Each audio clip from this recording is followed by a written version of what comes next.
probate inventory of the Stillroom, Stillroom Library, herbal garden and stillroom effects of the late Mrs. Cassandra Hartop of Breedon Manor in the parish of Breedon on the Avon in the county of Worcester, deceased 12th of November 1819, taken 22nd November to 1819 by Josiah Hatherton, appraiser of Worcester at the dwelling house in the presence of Mrs. Beryl Thorne housekeeper and the Reverend Hugh Bredon vicar of the parish. The Stillroom. 1 copper preserving pan of 2-gallon capacity, Birmingham marked 1789. 1 of 1 gallon, Worcester 1782.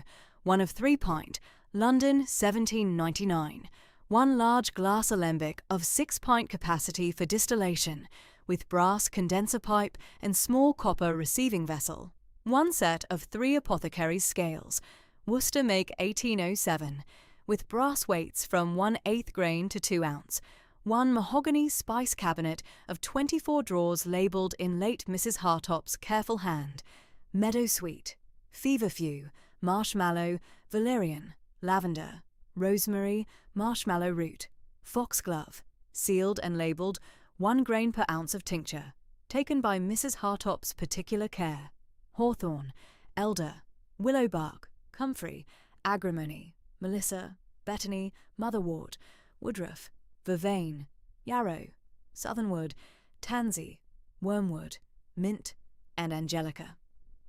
The brown earthenware crocks, 12 crocks of late Mrs. Hartop's standing cordials and physic of the 1818 vintage. Elderflower cordial, meadowsweet syrup, blackberry cordial, rosehip cordial, gripe water for the parish infants, headache water for the parish women, country fever tonic of meadowsweet and elder, willow bark tincture for the rheumatic complaints of old Mr. Trubshaw the parish rat-catcher and other particular cases. The Stillroom Library.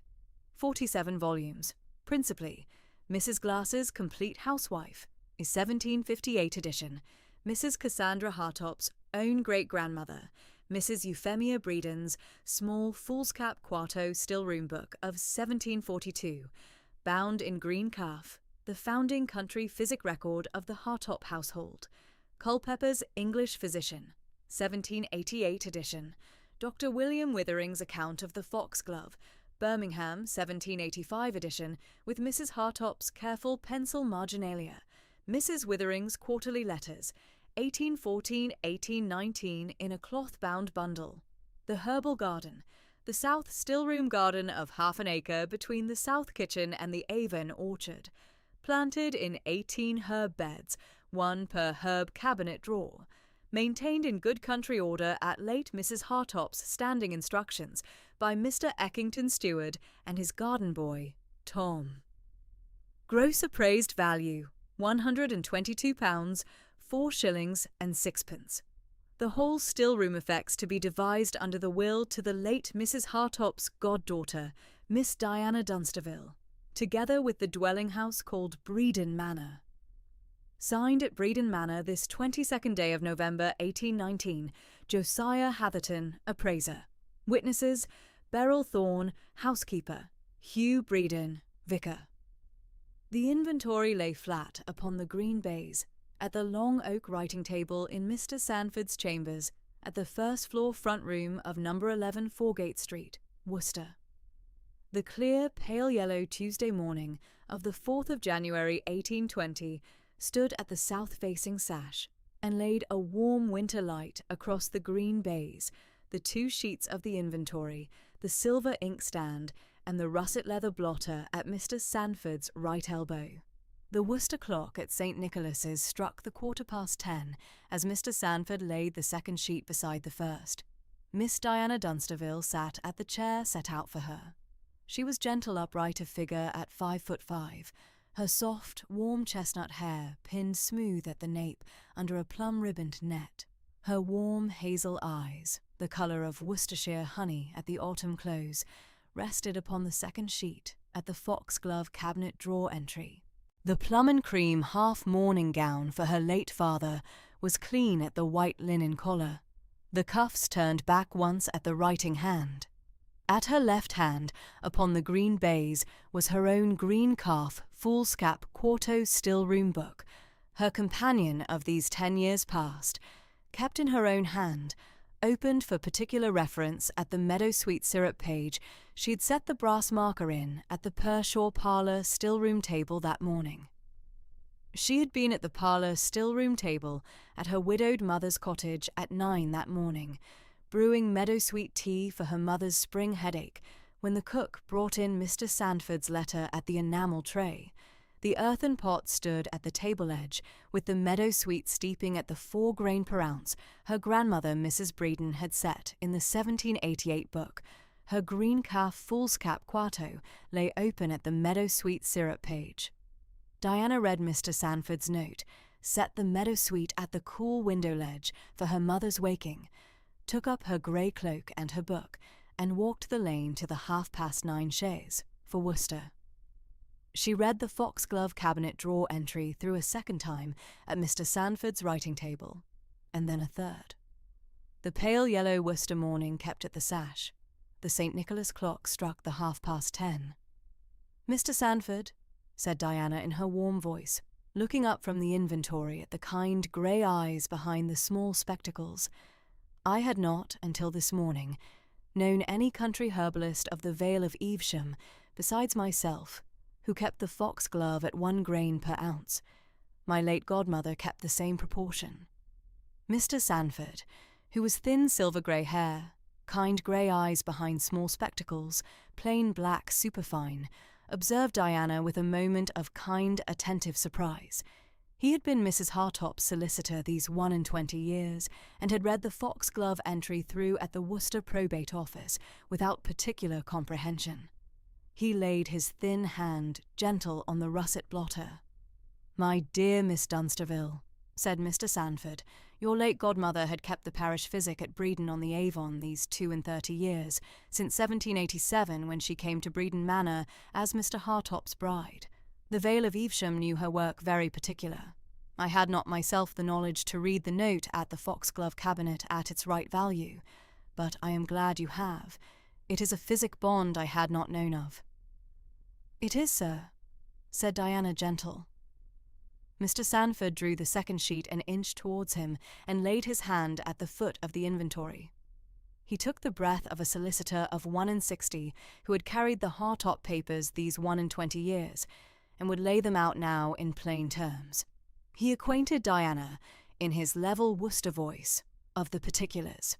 Mrs. Cassandra Hartop had died on the 12th of November 1819 at the South Parlour at Breeden Manor of a sudden seizure of the heart in the 71st year of her age, attended at the last by Mrs. Thorne the housekeeper and the Reverend Hugh Breeden vicar of St. Giles's.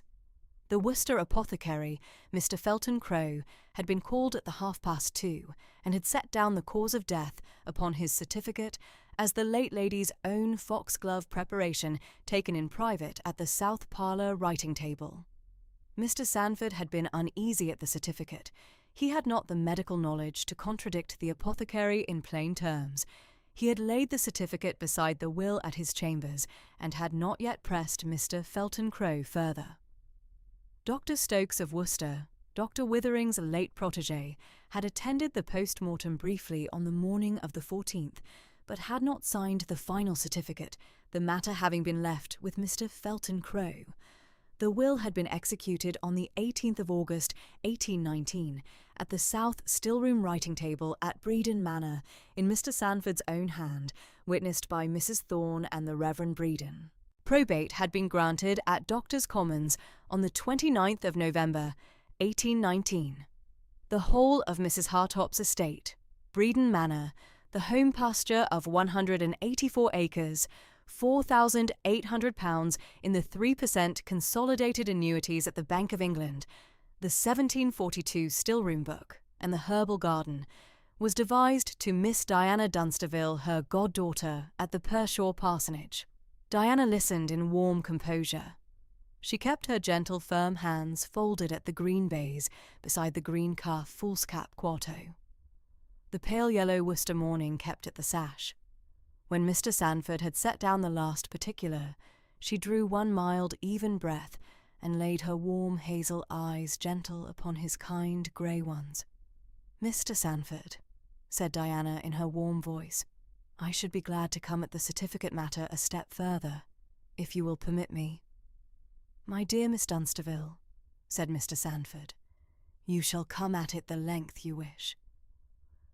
"The heart-tonic preparation of foxglove, sir," said Diana. As Dr. Withering set out in his account of the foxglove of 1785, and as his followers in the Midland counties have kept these 35 years, is 1 grain of the dried digitalis leaf per ounce of tincture.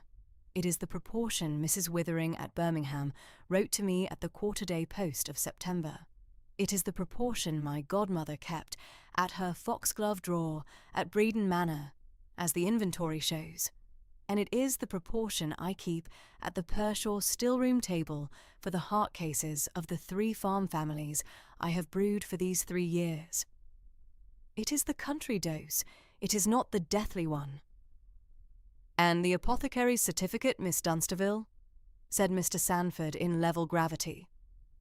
"Mr. Felton Crow's certificate, sir, as you set it out to me, cites 3 grains per ounce. 3 grains per ounce of tincture, sir, is not the heart-tonic dose.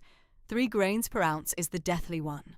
A woman of 71, of the Worcestershire constitution, taking 3 grains per ounce at the south parlour writing table at the close of an autumn afternoon, would not have risen from the chair. My godmother kept her 1 grain preparation in the green glass phial at the labelled drawer. She would not, sir, have raised her own preparation to 3 grains. The certificate is suspect." Mr. Sandford laid his thin hand at his black silk waistcoat. The kind grey eyes behind the small spectacles took the gravity of 21 Hartop years. He looked at Diana a long mild moment at the writing table. "Miss Dunsterville," said Mr. Sandford gentle, "I am glad of the knowledge you have brought to my chambers this morning. I had carried Mr. Felton Crow's certificate at my desk these 7 weeks in an uneasiness I could not name. I shall write at the evening post to Dr. Stokes at the Sidbury, and acquaint him of the foxglove particular you have laid out. I shall not lay the matter before the Worcester magistrate until Dr. Stokes has read your particular, and not unless you bid me. The step shall be ours together." "I am obliged, Mr. Sandford," said Diana gentle. He gave her then, in his thin hand at the writing table, the 4 particulars of the testamentary business. The first was the clerk's copy of the will of the 18th of August, 1819, folded once at the centre crease and sealed in plain red wax. The second was Mrs. Hartop's sealed letter to Diana, in green and cream Breedon Manor wax, with the impression of a Breedon pear and stag, set apart at the russet blotter these 7 weeks in Mr. Sandford's keeping. The third was the Bank of England draft for £4,800, drawn on Coots at the Strand. The fourth was the brass key ring with the 3 keys of Breedon Manor, South Porch, South Stillroom, and East Library, sent over from Mrs. Thorne in a green velvet pouch by the Breedon carrier on the 3rd of January. Diana took the 4 particulars in her gentle, firm hands and laid them in the inner pocket of her grey cloak, between her green calf foolscap quarto and the Pershore handkerchief her mother had set out for her at the 8:30. She rose gentle from the chair. Mr. Sandford rose with her, set the inventory and the will copy at the russet blotter in order, and gave her his hand at the chamber door. "You shall hear from me by the Friday post, Miss Dunsterville," said Mr. Sandford gentle, "and I shall write this evening to Mrs. Thorne at Breedon Manor in your name, that the household may be set in order for your Saturday arrival." "You are gracious, Mr. Sandford," said Diana. She came down the long oak stair to Foregate Street at the 11:30. The pale yellow Worcester morning kept over the cathedral close. She took the noon Pershore chaise at the Hop Pole Yard and was set down at the village green at the 1:30. She walked the lane from the green to her mother's cottage at the close of the High Street in warm composure, the 4 particulars at the inner pocket of her grey cloak, her green calf foolscap quarto pressed gentle against the cloak at her left hand. Old Mrs. Trumbull at the third cottage came out at the gate and gave Diana the gentle word of the day, as she had given Diana the word of every afternoon these 24 years. At the 2:30, Diana came in at the south door of her mother's cottage. She set the grey cloak at the south hall peg, took off her plum-ribboned bonnet, and went up the narrow stair to her mother's chamber.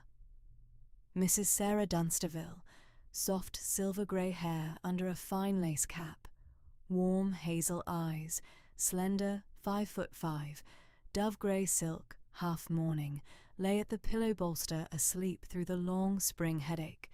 Diana set her hand a moment at her mother's gentle forehead, found the headache abated, and came down to the south parlour at the 3:30.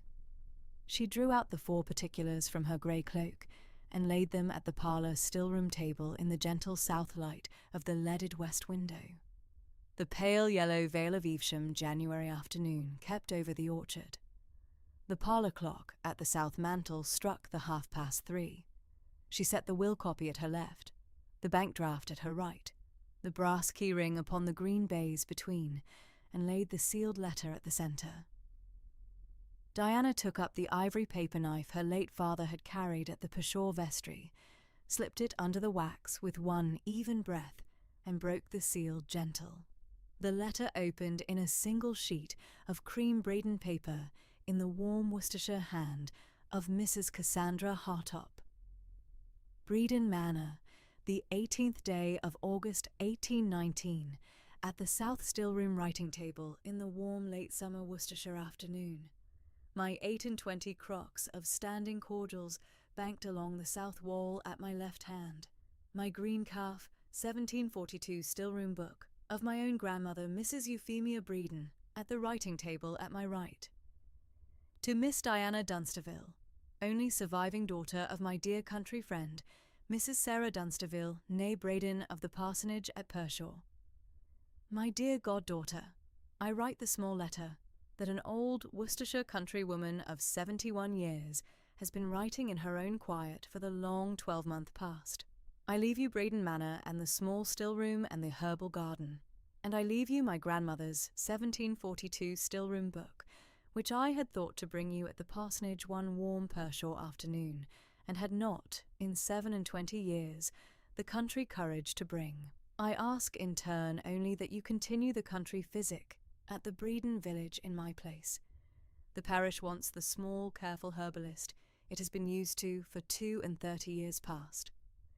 Cassandra Hartop, written at Breedon Manor this 18th of August, 1819. Diana read the letter through once at the parlour still-room table, and then she read it through a second time. The pale yellow afternoon kept at the leaded west window. The parlour clock struck the 4:45. She held the letter at her heart for one warm moment, and then set it gentle upon the green baize. She did not weep. She drew one mild, even breath at the parlour still-room table. The meadow sweet she had set to steep at the earthen pot had cooled at the table edge. Her mother lay asleep through the long spring headache. The physic at Breedon village would want a hand. She thought, in mild stillness, of the woman who had stood at the south still-room writing table at Breedon Manor on the 18th of August, the 28 crocks banked along the south wall, the 1742 still-room book at her right. She thought of the foxglove drawer at the 1 grain per ounce proportion, the same standing preparation she herself had kept at the Pershore still-room table these 10 years past, and of the physic bond that had stood between Breedon Manor and the parsonage for the 27 years of her life, and had not, until this Tuesday afternoon, been spoken aloud. She had not, in her 24 years, met Mrs. Cassandra Hartop. She had carried the godmother at the foot of the Pershore parish register since 1796, and had had the silence of 27 years besides. She thought of Mr. Sandford's kind grey eyes at Foregate Street, and of the suspect's certificate that would go that evening to Dr. Stokes at the Sidbury. She sat at the parlour still-room table in mild composure for a long quarter hour at the pale yellow Vale of Evesham afternoon. The parlour clock struck the 4. She took up her gentle, firm pen at the inkstand at the south sash, drew 3 half sheets of clean cream Pershore paper at the writing tray, and wrote in her warm Pershore hand the 3 letters that the evening post would carry from the parsonage. The first was to Mr. Sandford at number 11 Foregate Street, Worcester. In it she acquainted him of her receipt of the 4 particulars that morning, confirmed her intention to travel by the Worcestershires to Bredon-on-the-Avon on the Saturday morning of the 8th of January 1820, and to keep her residence at Bredon Manor from that afternoon, begged him to convey to Dr. Stokes at the Sidbury, in his evening letter, the particular of the 1 grain per ounce preparation, and undertook to call at Foregate Street on the Tuesday following, to confer on the apothecary's certificate. She sealed the folded sheet in plain red wax with her late father's Pershore seal, a lamb and an open prayer book, and set the letter at the pewter tray for the Pershore post. The second was to Mrs. Beryl Thorne, housekeeper, at Bredon Manor. In warm courtesy, Diana acquainted Mrs. Thorne of her arrival at the south porch of Bredon Manor at the close of the Saturday afternoon of the 8th of January 1820, set down the particular of her 2 corded leather trunks and her green calf foolscap quarto, begged Mrs. Thorne's keeping of the still room and the herbal garden in the standing order Mrs. Hartop had set, and undertook to call at the housekeeper's room at the 9:30 of the Sunday morning following, that Mrs. Thorne might set out for her the household routine. Diana sealed the letter in plain red wax and set it gentle on the pewter tray beside Mr. Sandford's. The third was to her late father's only sister, Mrs. Frances Eckington of Worcester, 56, of the house in Litch Street near the Cathedral Close, lately widowed of the attorney Mr. Eckington in the spring of 1816. To her Aunt Diana wrote at greater length. She set down the history of the morning at Mr. Sandford's chambers, acquainted her aunt of Mrs. Hartop's bequest, set out the foxglove particular she had laid before Mr. Sandford, and begged her aunt's company at the Saturday journey, that the 2 might travel down together by the Worcester-Tewkesbury post-chaise and lodge at the south parlour at Bredon Manor for the first warm fortnight of her residence. She sealed the letter in red wax and set it last on the pewter tray. At the 5:30, the cook came in at the south door for the 3 letters and took them, with Mrs. Sarah Dunsterville's parcel for the apothecary, to the 6:30 Pershore post. Diana sat at the parlour still-room table at the close of the Tuesday afternoon. The clear, pale yellow Vale of Evesham January evening kept beyond the leaded west window, the soft pale gold of the late winter sky drawing down at the orchard. The parlour fire had been set fresh at the south hearth by the cook at the 4. The soft coal kept a warm glow at the cast-iron fender. The parlour clock struck the 6. She drew the green calf still-room book of her grandmother, Mrs. Bredon, of 1788, kept at the parlour still-room table these 53 years past, from the walnut workbox at the south sash, and laid it gentle upon the green baize. The 1788 book had been her grandmother's at the Pershore parsonage in the years of her physic at the parish, and had come down to Mrs. Sarah Dunsterville at the close of 1797, and to Diana at her 14th birthday in the warm spring of 1810. She opened the book at the meadow-sweet syrup page of her grandmother's round Pershore hand, and read the 4 grain per ounce preparation through, in mild stillness. Beside the 1788 book, she set the brown earthenware crock of meadow-sweet syrup she had bottled at the parlour still-room table in the warm Pershore November, sealed with cream linen at the mouth and labelled Meadow-sweet syrup, Pershore, November 1819, in her Pershore hand. The pale yellow evening kept beyond the leaded west window. She thought, gentle, of the physic at Bredon village, that would want her hand at the close of Saturday. She thought of the 3 Pershore farm families to whom she had been brewing the headache water these 3 years past, the Trumballs at the High Street cottage, the Bedwards at the Orchard End cottage, and the Higginses at the Bredon Road cottage.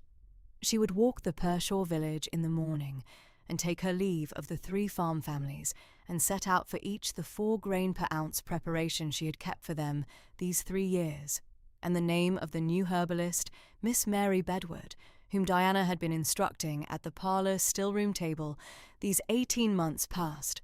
She thought of her mother, and of the headache that would mend at the meadow suite at the 7:30.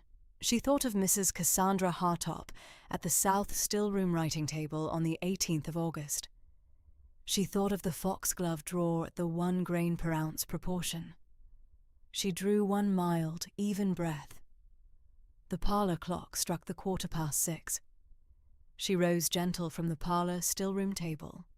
She set the 1788 stillroom book in order at the green baize, the meadow sweet syrup crock at its left, and the 4 particulars of the Hartop business at the right, under the cream linen the cook had set out at noon. She took up the earthen pot of cool meadow sweet at the table edge, and carried it gentle to the south kitchen for the warming, that her mother's headache might be eased at the 7:30. The clear, pale yellow January evening kept over the Pershaw orchard. The Saturday morning would take her by the Worcester-Tewkesbury post-chaise at the 9:30 to Breedon Manor at the close of the afternoon. At 9:30 on the cool, pale yellow Saturday morning of 8th January 1820, Miss Diana Dunsterville came down the narrow stair of the Pershaw parsonage cottage with her green calf foolscap quarto stillroom book pressed gentle at her left hand. She had wrapped it that morning in a clean square of cream linen, folded twice. The brown leather portmanteau stood open at the flagged hall. She laid the stillroom book at the very top, above the folded plum and cream gowns and the clean linen, where no jolt of the chaise could press upon it. Then she closed the brass clasp. Mrs. Sarah Dunsterville was at the parlour hearth in dove-grey silk, half mourning with the white lace fichu, the lace cap pinned smooth above her silver-grey hair. She did not rise. The spring headaches kept her seated of late. Diana had set the earthenware cup of warm meadow sweet tea at her right hand at 6, and brewed a second jug to stand at the hearth bricks. She knelt by the chair and took her mother's slender hand between her own warm hands. "My dear mamma," she said in her gentle, warm Worcestershire voice, "Mrs. Thorne will write me by every Wednesday post. The parsonage stillroom is laid in for the season.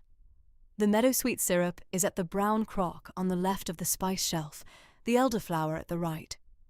Cook will brew for you exactly as I have shown her. I shall send the chaise back from Breedon by the Friday post, with my own first letter."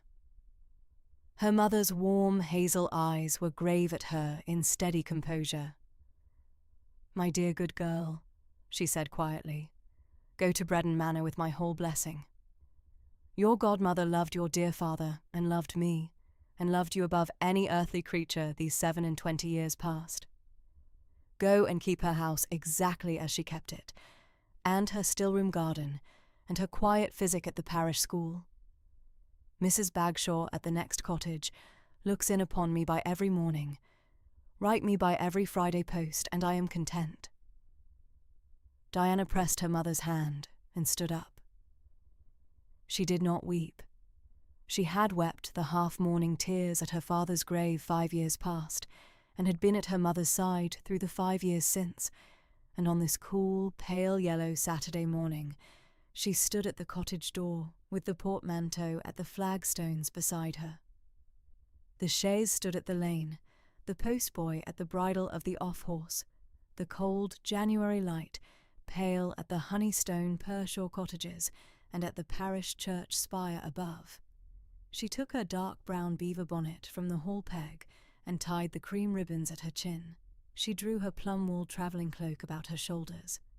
She turned at the parlour door and made her mother a gentle, quiet curtsy of the village sort that is half courtesy and half farewell, and her mother inclined her silver-grey head with grave composure and the corner of her warm hazel eye very candid upon her daughter.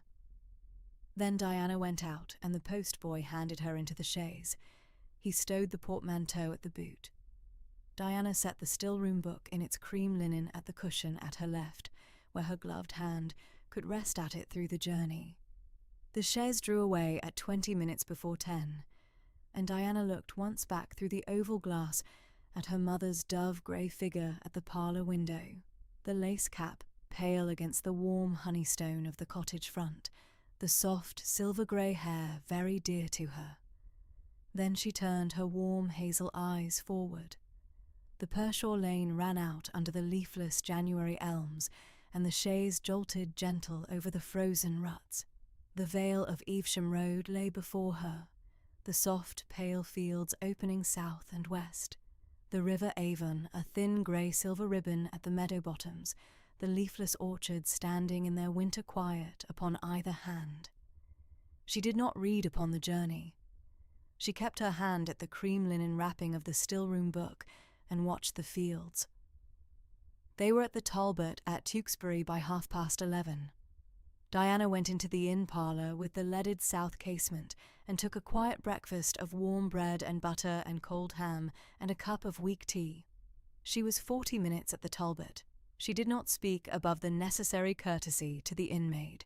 She warmed her hands at the parlour fire, drew her gloves on again, and was back at the chaise at 20 minutes past 12, and away upon the Vale Road toward Breedon on the Avon. The afternoon light was warm and pale across the vale.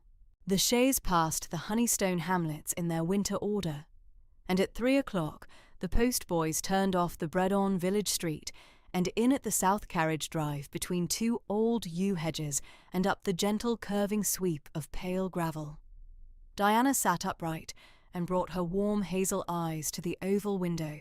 The house came up out of the soft south slope above the Avon as the drive turned, a Honeystone Worcestershire house of 1748, plain and square, 2 stories above a half-basement, with a pale slate roof and 3 brick chimneys and stone-mullioned sash windows ranged at the south face. The home pasture rose gentle to the south slope above, and the walled still-room garden was visible at the south kitchen wall. A half-acre of pale stone walling enclosing the leafless January herb beds. The river Avon ran soft and grey at the bottom of the pasture, beyond the leafless Avon orchard at the east. The whole house lay warm in the pale yellow afternoon as the chaise drew up at the south door. The south door stood open. 4 figures in soft plum mourning waited at the threshold in the considered order of a household at the arrival of its new mistress. At the front, a little forward of the others, stood Mr. Saxby the butler, white hair, tall, thin, upright, kind blue-grey eyes, plain black tailcoat. He inclined his white head at Diana with settled, grave courtesy. Beside him stood Mrs. Thorne, the housekeeper, iron-grey hair under linen cap, kind hazel eyes, soft plum bombazine, brass keys. Her brass keys at her waist did not jingle as she inclined her cap. She had carried them too long for that. At her left stood Mrs. Aldridge, the cook, soft grey-brown hair under linen cap, warm hazel eyes, ruddy-cheeked, peach-print cotton, and at her right Mr. Eckington, the steward, stout, mid-brown hair, warm blue-grey eyes, weathered Worcestershire skin, moss-green coat, his hat at his hand, and his weathered face inclined at the chaise step. Diana came down from the chaise with the cream linen-wrapped still-room book in her left hand. She did not relinquish it. She came up the 3 shallow honeystone steps and stopped one pace before Mrs. Thorne. She put back the bonnet a little from her smooth, warm chestnut hair and let her warm hazel eyes rest very direct and very candid upon the housekeeper's kind hazel eyes for the space of 2 slow breaths. "Mrs. Thorne," she said in her gentle, warm Worcestershire voice, "I am Miss Diana Dunsterville. I am sensible, very sensible, of your 32 years' service to my late dear godmother at this house. I am come to keep Breedon Manor exactly as Mrs. Hartop kept it. Pray let nothing be altered at the household on my arrival. The still room and the still-room garden, the south kitchen, the south library, the Avon orchard, the home pasture, all are to stand exactly as my dear godmother left them." Mrs. Thorne's kind hazel eyes were warm. "Miss Dunsterville," she said with grave composure, Breedon Manor stands ready for you. The whole household is at your service." "Mr. Saxby," said Diana, inclining at the butler. "Mrs. Aldridge, Mr. Eckington, I am very glad to come at last among you. We shall be a quiet household together." The 4 soft plum figures inclined at her. Diana returned her eyes to Mrs. Thorne, and the corner of her gentle, firm mouth softened a little.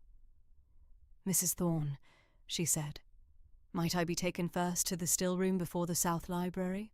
I should be glad to see the still-room at my own first hour at this house." "Of course, miss. Mr. Saxby will see your portmanteau to your chamber, and Mrs. Aldridge will set the small tea at the south parlour for 4:30. The still-room is at the south kitchen passage. Pray follow me." Mr. Saxby took the portmanteau with quiet attention. Mr. Eckington withdrew toward the home pasture. Mrs. Aldridge withdrew toward the south kitchen. Mrs. Thorne turned at the threshold and led Diana through the warm flagged hall, past the closed honey oak door of the south library at the right, and down the south kitchen passage. The north wing chamber had been made ready at the upper southeast corner of the house.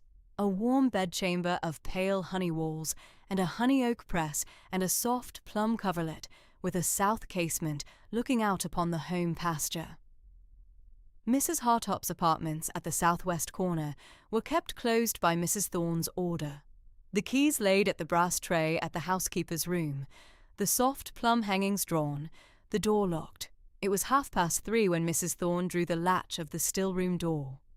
The room lay in soft pale light from the south and west sashes, the cool clean scent of late autumn drying, dried lavender and elderflower, and the soft, thin scent of last year's marshmallow, settled in the still air. The long oak still-room table ran along the south wall under the south sash. Above the table, the mahogany spice cabinet of 24 drawers stood at the east wall, plain and considered, with the brass pulls polished, and a linen paper label pinned at the centre of each drawer in late Mrs. Hartop's hand. The great copper preserving pan of 2-gallon capacity stood at the brick hob at the west wall. The brass alembic condenser stood beside it, the set of 3 apothecary's scales, Worcester make 1807, stood at the long oak table with the brass weights ranged from 1/8 grain to 2 ounce at the honey oak weight box. The honey oak shelf above held the brown earthenware crocks of the 1818 vintage cordial and physic, 12 in number, labels pinned in the same hand. Diana laid the cream linen-wrapped book at the long oak table. She did not yet unwrap it. She stood upright and let her warm hazel eyes go very direct around the still room, the spice cabinet, the brass alembic condenser, the great copper preserving pan at the brick hob, the scales, the brown earthenware crocks, and the corner of her gentle, firm mouth softened. She put her gloved hand at the long oak table for the space of 2 breaths. "Mrs. Thorne," she said quietly, "this is exactly as I had hoped to find it. Mrs. Hartop kept this room with her own particular hand, miss," said Mrs. Thorne with steady composure. "I dusted, and I scrubbed the brick floor of a Tuesday, but I did not move a crock or a weight upon the scales these 32 years past." Diana drew off her gloves with quiet attention and laid them at the table. She stepped to the spice cabinet, put her warm hand at the brass pull of the first drawer, and drew it open. Inside lay the dried lavender of the 1819 cutting, soft, pale grey-green, the label reading in even hand, "Lavender, cut south still-room garden, July 1819 in." Diana inclined her smooth chestnut head and read the label, and the corner of her warm hazel eye softened. "My godmother's hand," she said quietly. "I have it from her quarterly letter to my dear mamma these many years past. I should know this hand at any still-room in Worcestershire." She closed the drawer and drew the second. "Rosemary, cut south still-room garden, August 1819. The soft, thin needle leaves, the warm, clean smell." She closed it and drew the third. The third was the marshmallow root. Diana did not at the third drawer look first at the label. She bent her smooth, warm chestnut head a little to the open drawer and drew a quiet breath of the dried root, and the corner of her gentle, firm mouth softened, and she said quietly, "Marshmallow root." She raised her warm hazel eyes to the label. It read, "Marshmallow root, lifted South Stillroom Garden, October 1819, for the parish school throat syrup of the winter." Mrs. Thorne stood very steady at the door and inclined her cap a little. "You have the Stillroom nose, miss," said Mrs. Thorne plainly. "Mrs. Hartop had it. The village physic is a particular gift." Diana closed the third drawer and went on through the cabinet, drawing each of the 24 drawers in turn with quiet attention and naming the herb at the label of each in her gentle, warm voice. Meadowsweet at the 4th, the soft, pale, dried flower head. Feverfew at the 5th, the thin, pale yellow leaf. Valerian at the 6th, the soft, thin, warm, bitter root. The dried marshmallow leaf at the 7th. The agrimony at the 8th, the melissa at the 9th, the betony at the 10th, the motherwort at the 11th, the woodruff at the 12th, the vervain at the 13th, the yarrow at the 14th, the southernwood at the 15th, the tansy at the 16th, the wormwood at the 17th, the mint at the 18th, the angelica at the 19th, the hawthorn berry at the 20th, the dried elderflower at the 21st, the thin dried willow bark at the 22nd, the comfrey root at the 23rd. At the 24th drawer, Diana stopped. The brass pull was sealed with a green wax seal upon a thin paper band drawn across the drawer, and the label upon the green wax read in late Mrs. Hartop's hand, "Foxglove, 1 grain per ounce of tincture, taken by Mrs. Hartop's particular care. Pray let no hand draw this drawer save the heart physician's." Diana did not break the green wax. She let her warm hazel eyes rest a long breath upon the wax seal and said quietly, "I shall not draw this drawer." "Miss," said Mrs. Thorne with grave composure, "it is not for any hand at this house but the heart physician's. My dear godmother has set the seal here in her own hand. I shall write Dr. Stokes at my first Friday post and ask if he will keep the watch at the foxglove drawer at Bredon for me as he kept it for her. Pray let the green wax stand." "It shall stand, miss." Diana drew her warm hand back from the cabinet. She turned to the great copper preserving pan at the brick hob. She laid her warm palm at the soft, round shoulder of the pan. The warm, soft, clean Birmingham copper, the maker's mark at the rim, and said quietly, "2 gallon, Birmingham, 89. Yes, miss. And the 1 gallon at the shelf, Worcester 82, and the 3 pint above, London 99. Diana inclined her eye at the shelf, and the 2 smaller pans stood in soft, clean order, and she gave a small nod. She went to the brass alembic condenser beside the great copper pan. The brass condenser pipe ran down to the copper receiving vessel at the brick floor. Diana put her warm hand at the brass pipe, the warm, clean, soft brass, and said quietly, "For the elderflower water and the rose water of a June morning." "Yes, miss." Mrs. Hartop ran the alembic at every June and at every July through these 32 years. Diana turned at last to the apothecary's scales at the long oak table. The Worcester make, 1807. The brass weights ranged at the weight box. She lifted the smallest brass weight, the 1/8 grain, between her warm finger and her thumb, and felt the considered weight of it, and laid it back, and did not say a word. It was then she saw it. At the south end of the long oak table, drawn out from under the weight box at the south sash, lay a foolscap quarto bound in soft, worn green calf, the green calf darker and softer at the corners than her own, older by very many years. The title label at the spine read in faint old ink, "Mrs. Euphemia Bredon, her Stillroom book, 1742.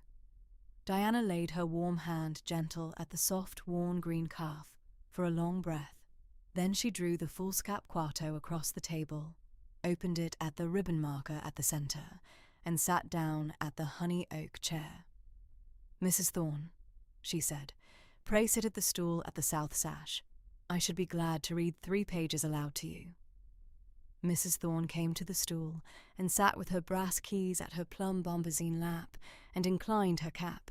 Diana drew a slow breath and read in her gentle, warm voice, in the soft, warm manner of a young woman reading old ink to her household. "From the 1742 page," said Diana.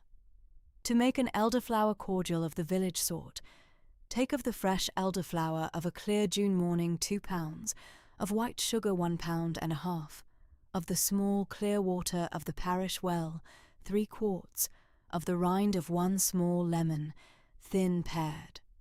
Set the water to the brick hob of a slow heat. Add the sugar, and stir with the wooden spoon until the sugar shall be dissolved. Take from the hob, add the elderflower and the lemon rind. Cover with the clean square of cream linen. Stand at the cool pantry these 24 hours. Strain through the clean cream linen at the small earthenware crock. Stopper with the small clean cork. The cordial shall keep at the cool pantry these 12 months, given for the small chill and the soft summer fever. Euphemia Braden. Her own particular receipt at the Braden Parsonage, the 3rd of July, 1742. Diana turned the page with gentle care. And from the 1747 page. For a rose and marshmallow ointment for the rough hand of a winter morning. Take of the fresh red rose petal 4 ounces, of the marshmallow root lifted at the south stillroom garden 2 ounces, of clarified lard from the copper preserving pan 8 ounces. Set the lard at the brick hob of a slow heat. Add the rose petal and the marshmallow root. Stand at the hob these 2 hours of a very slow, even heat. Strain through the clean cream linen. Pour at the clean earthenware pot of 3-ounce capacity. Stopper. Stand at the cool pantry. The ointment shall keep these 6 months. Euphemia Braden. Her own particular receipt at the Braden Parsonage, the 22nd of October, 1747. Mrs. Thorne's kind hazel eyes were very warm at the stool. Diana turned the page once more. And from the 1751 page.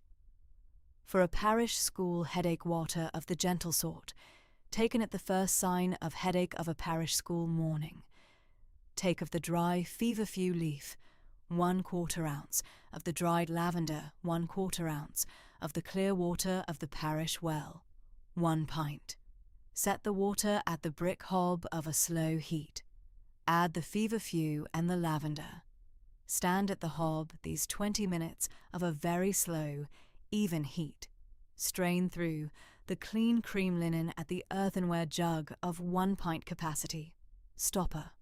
The water shall keep these 3 days at the cool pantry, given the cup of 3 ounce at the first sign of headache. Euphemia Braden. Her own particular receipt at the Braden Parsonage, the 9th of May, 1751. Diana closed the soft, worn green calf careful and laid her warm hand at it for a breath. Mrs. Thorne spoke then, very plainly. "Miss Dunsterville, that parish school headache water at the 1751 page, Mrs. Hartop brewed it of every Monday morning at this still room, and Mr. Saxby carried the small earthenware jug at the south kitchen passage to the parish school at the South Breeden Lane these 32 years past, for Miss Pinkerton, the schoolmistress at the schoolroom shelf, Mrs. Hartop's own particular tending of the parish school.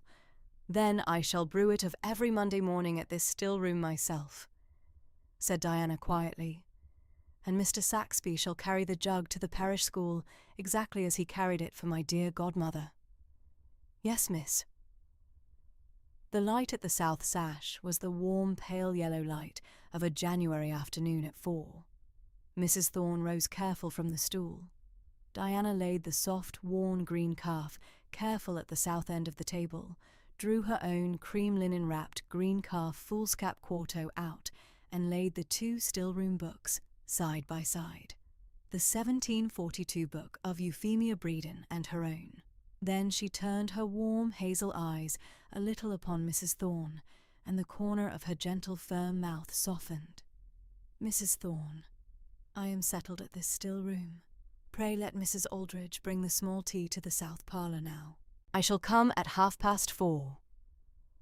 The small tea was at the south parlour at 4:30. Mr. Saxby drew the soft plum curtains at 5, and the honey oak fire burned soft and clean against the cool evening, and Diana sat upright at the parlour chair with her white collar warm at her throat and her warm hazel eyes very settled upon the plum hearth rug. Mrs. Aldridge had set out the warm bread and butter at the honey oak tea table, and a small dish of last summer's gooseberry preserve from the Avon orchard, and Diana ate a little and warmed her hands at the small bone china cup, and was sensible at the warm parlour of the warm fire and the warm tea and the warm honey oak panelling about her. At 10:30 of the cool, pale yellow Sunday morning of 9th January 1820, Diana walked the short south lane from the south door of Breeden Manor down to the south porch of St. Giles's for morning service. Mrs. Thorne walked 3 paces behind in soft plum bombazine. The Honeystone parish church stood very plain and warm at the south end of the village lane, the carved oak south door open, the cool pale yellow light warm at the dressed honeystone of the porch. Reverend Hugh Breeden waited at the south porch, soft sandy grey hair, warm blue-grey eyes behind gold spectacles, plain black cassock. He inclined his sandy grey head at Diana with warm clerical gravity, and Diana made a gentle, quiet curtsy, and Mrs. Thorne stood 3 paces behind in steady composure. Reverend Breeden led Diana into the cool, plain interior of the church, and Mrs. Thorne handed her into the hardtop pew at the south aisle. The pew was a plain honey oak parish pew of 1748, with the hardtop brass plate at the door. Diana sat upright at the south aisle pew through the morning service. The parish took warm measure of her at the south aisle, the soft, warm glance of the village women at the new mistress of Breeden Manor, the steady glance of the village men at the candid young heiress in plum and cream half-mourning. Diana kept her warm hazel eyes very direct upon Reverend Breeden at the honey oak pulpit.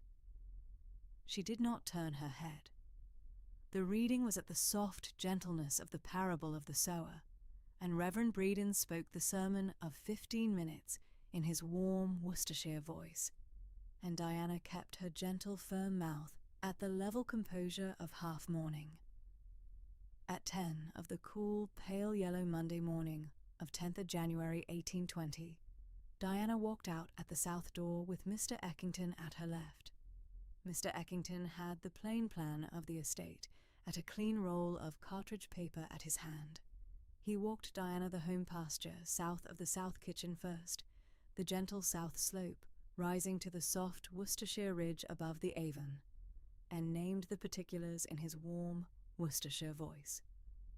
Then he walked her west to the walled still-room garden of 1/2 an acre at the south kitchen wall, the 18 herb beds in their winter quiet at the pale stone walling. And Diana stood at the honey oak gate and let her warm hazel eyes go careful over the 18 beds. Then he walked her east to the Avon orchard at the river, the soft, pale grey winter Avon at the meadow bottom, the leafless apple and pear stalks in their settled order, the apple house at the south boundary. Mr. Eckington named the whole estate, home pasture and still-room garden, and Avon orchard and the Honeystone steward's cottage at the west, 184 acres of considered Worcestershire husbandry, the soil of the vale dark and rich and sweet at the south slope above the Avon. From Tuesday the 11th to Sunday the 23rd of January, the household at Breeden Manor settled to the warm rhythm of Diana's mistressship. Morning prayers in the south parlour at 8, breakfast at 8:30, The Stillroom from 9 to 11 at the brewing of the village physic, or the study of the 1742 Stillroom book, and her own green cuff. The steward at the South Parlour at noon of a Wednesday. The parish letters at the South Library from 2 to 4. The small tea at 4:30. Dinner at 6. Plain evening reading at the South Parlour fire at 8. Prayers at 9:30. The bedchamber at 10. And on every Monday morning at the Stillroom, Diana brewed the parish school headache water of the 1751 page at her own attentive hand, and Mr. Saxby carried the small earthenware jug of 1 pint capacity to Miss Pinkerton at the parish school exactly as he had carried it for her godmother. At noon of the cool, pale yellow Sunday of 23rd January 1820, the parish came out from morning service into the warm, pale Worcestershire light at the south porch. Diana came out at Reverend Breeden's gravity, and Mrs. Thorne came 3 paces behind in soft plum bombazine. Diana made the gentle, quiet courtesy at the parish women and the gentle inclination at the parish men, and then she walked the short south lane back to Breeden Manor with Mrs. Thorne 3 paces behind, the Honeystone parish cottages at either hand, the leafless January elms above.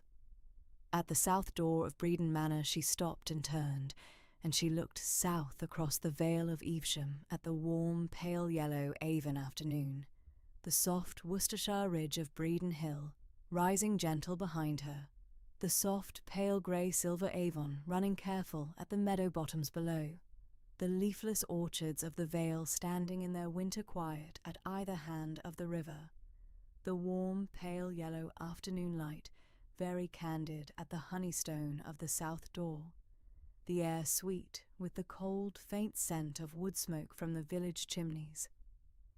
And she let her warm hazel eyes rest a long breath upon the vale, and the corner of her gentle, firm mouth softened, and she was settled at Breydon. Wednesday the 2nd of February in 1820 came up at Breydon Manor in the cool, pale yellow Vale of Evesham light, the river Avon at the foot of the south pasture lying in a soft mist that had not lifted since first dawn, the leafless orchard at the south wall holding the morning in a careful hush. Miss Diana Dunsterville sat at the South Library writing table by the hearth at 9:30. The green calf Stillroom book lay open at the meadow sweet and elder page, her quarterly letter to Mrs. Withering at Birmingham, half finished at the right. The manor had settled into its 2nd month of her keeping.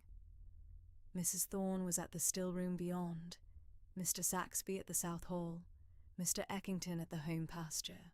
The morning post came up at 20 minutes to 10. Mr. Saxby brought the linen-wrapped bundle on the silver salver.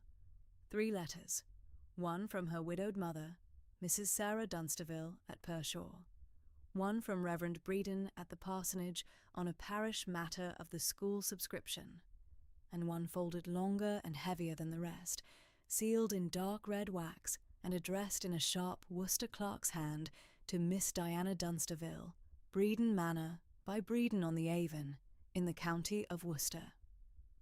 She set the first 2 aside and broke the seal at the 3rd.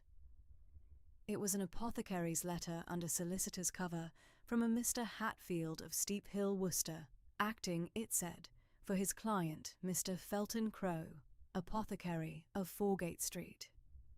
Diana read in her warm Worcestershire voice, the fire saying nothing, the mist over the Avon orchards holding still. Madame, on behalf of my client, Mr. Felton Crowe, apothecary of Foregate Street in the city of Worcester, distant cousin in the male line of the late Mrs. Cassandra Hartop of Breeden Manor, whose great-grandmother, Mrs. Euphemia Breeden, was, as the parish register at St. Andrew's at Pershore attests, the elder sister of the late Mr. Felton Crowe's great-great-grandfather, Mr. Josiah Felton Crowe of Worcester. I am instructed to address you on the following grave particulars. The Worcester Apothecary's post-mortem certificate of the 14th of November 1819, signed at the City by Mr. Felton Crowe at his own apothecary's hand and lodged at the office of the Worcester coroner, cites Mrs. Hartop's own foxglove preparation at 3 grains of the dried leaf per fluid ounce of the spirit tincture as the immediate cause of her death, being a deathly proportion for a woman of 71 years, and known to any apothecary of the city. My client accordingly accuses the late Mrs. Hartop of having misprepared her own physic to her own destruction.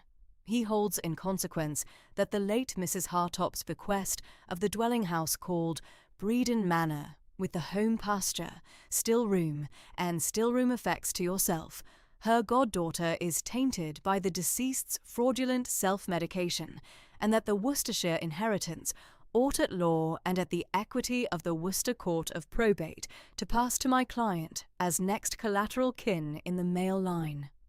By way of measured compromise, my client will accept the sum of £900 in cash at his Foregate Street counter within 14 days of this letter, in full settlement of his claim, failing which the Worcester proceeding shall be entered at the next assize.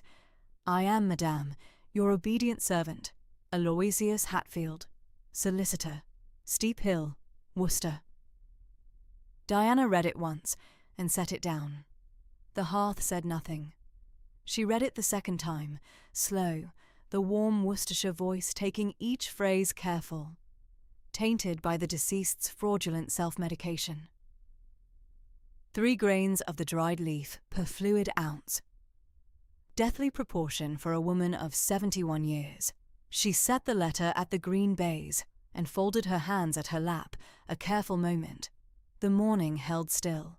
She drew a clean half-sheet from the right drawer and wrote to Mr. Sandford at Foregate Street, Worcester, that Mr. Hatfield had this morning entered a proceeding by post against the inheritance on the apothecary's certificate of 14 November 1819, attributing the late Mrs. Hartop's death to her own foxglove preparation at 3 grains per ounce, that she had cause to think the dosage particulars were materially in error, and that she would be much obliged of his counsel at Breedon Manor by the earliest convenience he might command. She sealed the half-sheet in plain dark red wax with the Hartop pear seal, and laid it at the salver for the afternoon post. The hall clock at the south passage struck the 10:15. She rang the brass bell. Mrs. Thorne came up from the still-room with the linen apron at her hand and the brass keys at her waist. Diana rose and took the Hatfield letter careful in her right hand and met Mrs. Thorne at the doorway. They went down the south passage to the still-room, the February light through the mullioned window, the brown earthenware crocks at the north wall, the mahogany spice cabinet at the east, the alembic and the preserving pans at the west bench. Diana laid the letter at the long oak table and looked at Mrs. Thorne, the warm hazel eyes very direct. Mrs. Thorne, I have had a Worcester apothecary's claim this morning. The particulars I will not press upon you at length, but the substance is that my late godmother is accused of having prepared her own foxglove tincture at 3 grains of the dried leaf to the fluid ounce, which is a dose I cannot believe she ever drew. Mrs. Thorne's hazel eyes settled on her.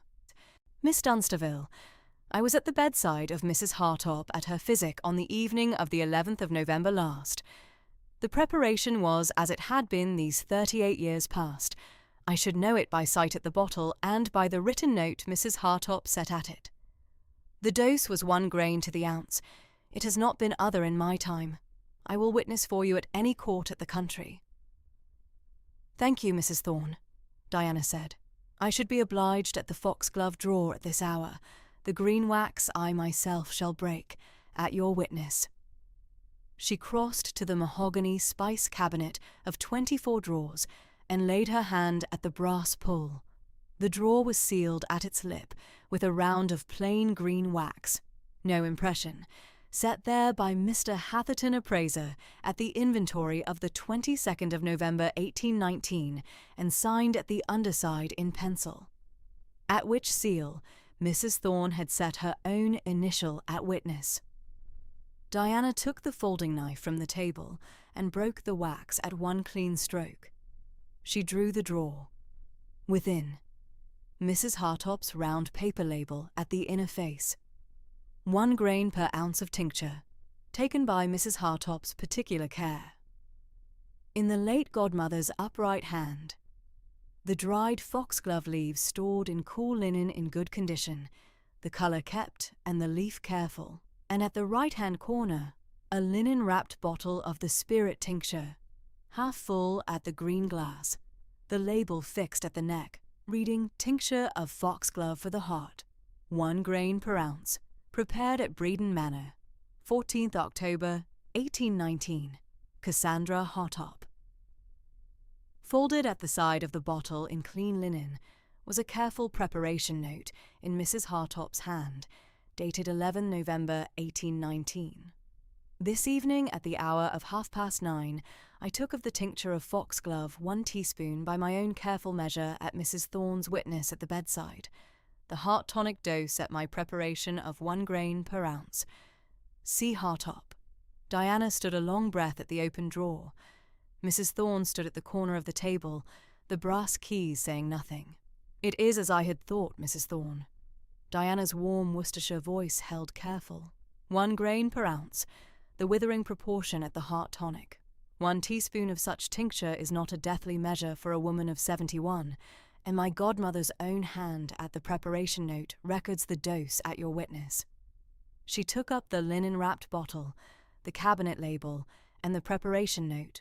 From the Stillroom library shelf, she lifted the cloth-bound bundle of Mrs. Withering's quarterly letters, 1814-1819, and drew 3 pages, Mrs. Withering's letter of the 14th of October, 1818, endorsing Mrs. Hartop's 1 grain per ounce as the proper continuing preparation.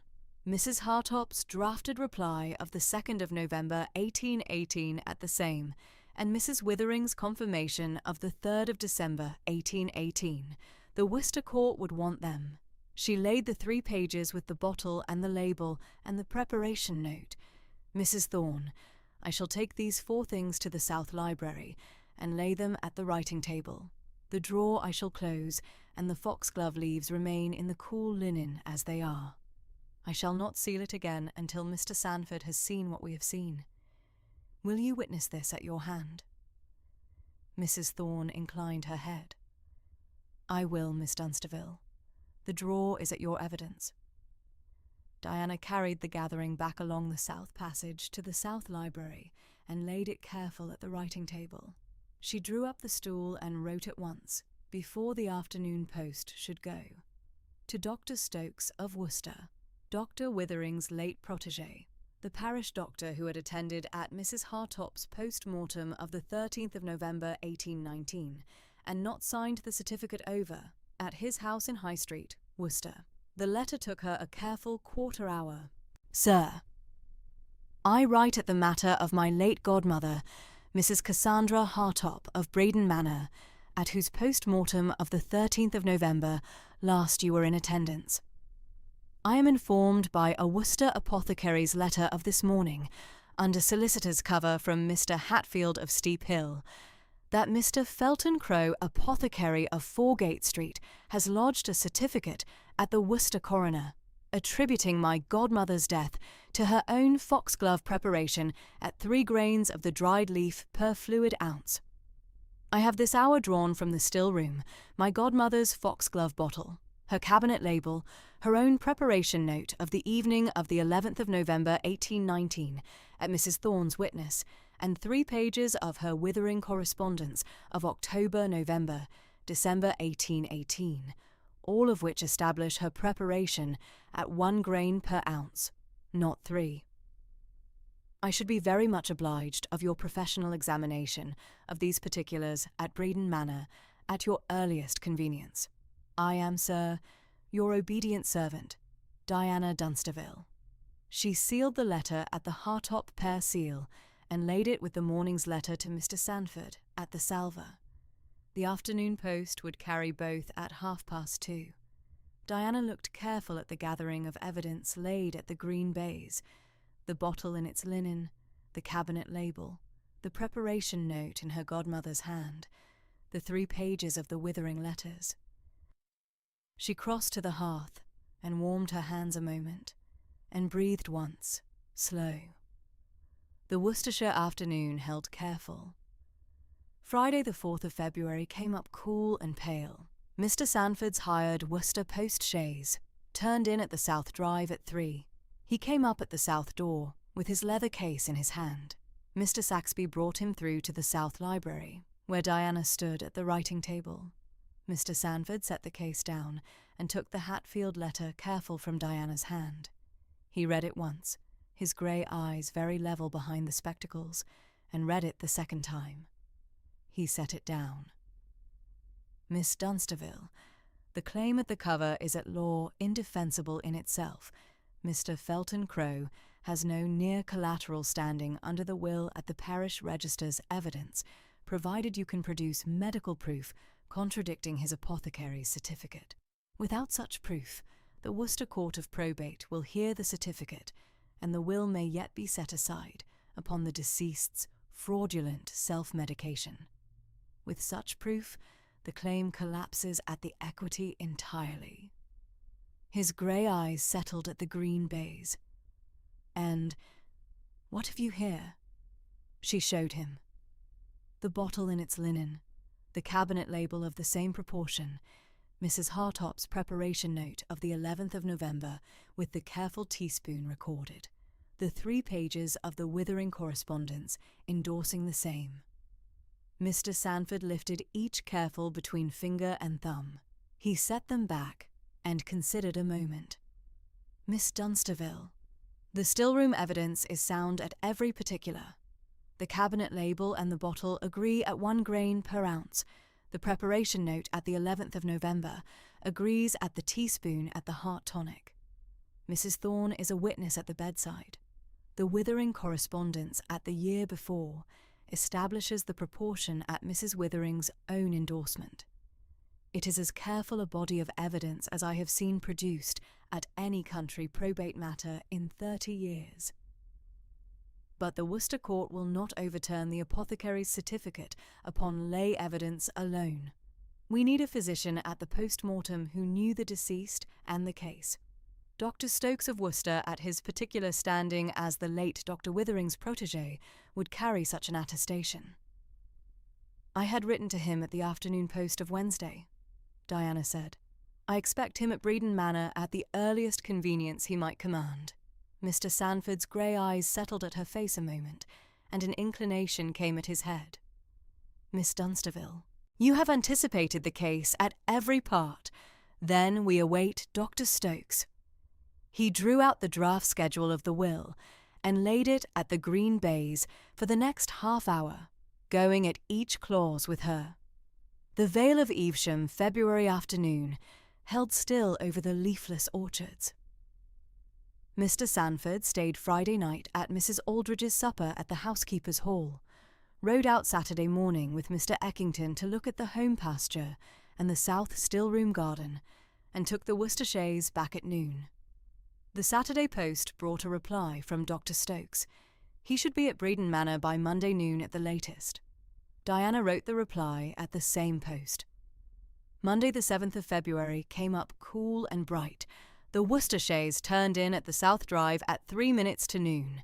Mr. Saxby brought the visitor through to the South Library, tall, thin, upright, grave, kind grey eyes behind small spectacles, plain black, superfine. Dr. Stokes set his leather case at the side table and inclined careful at Diana.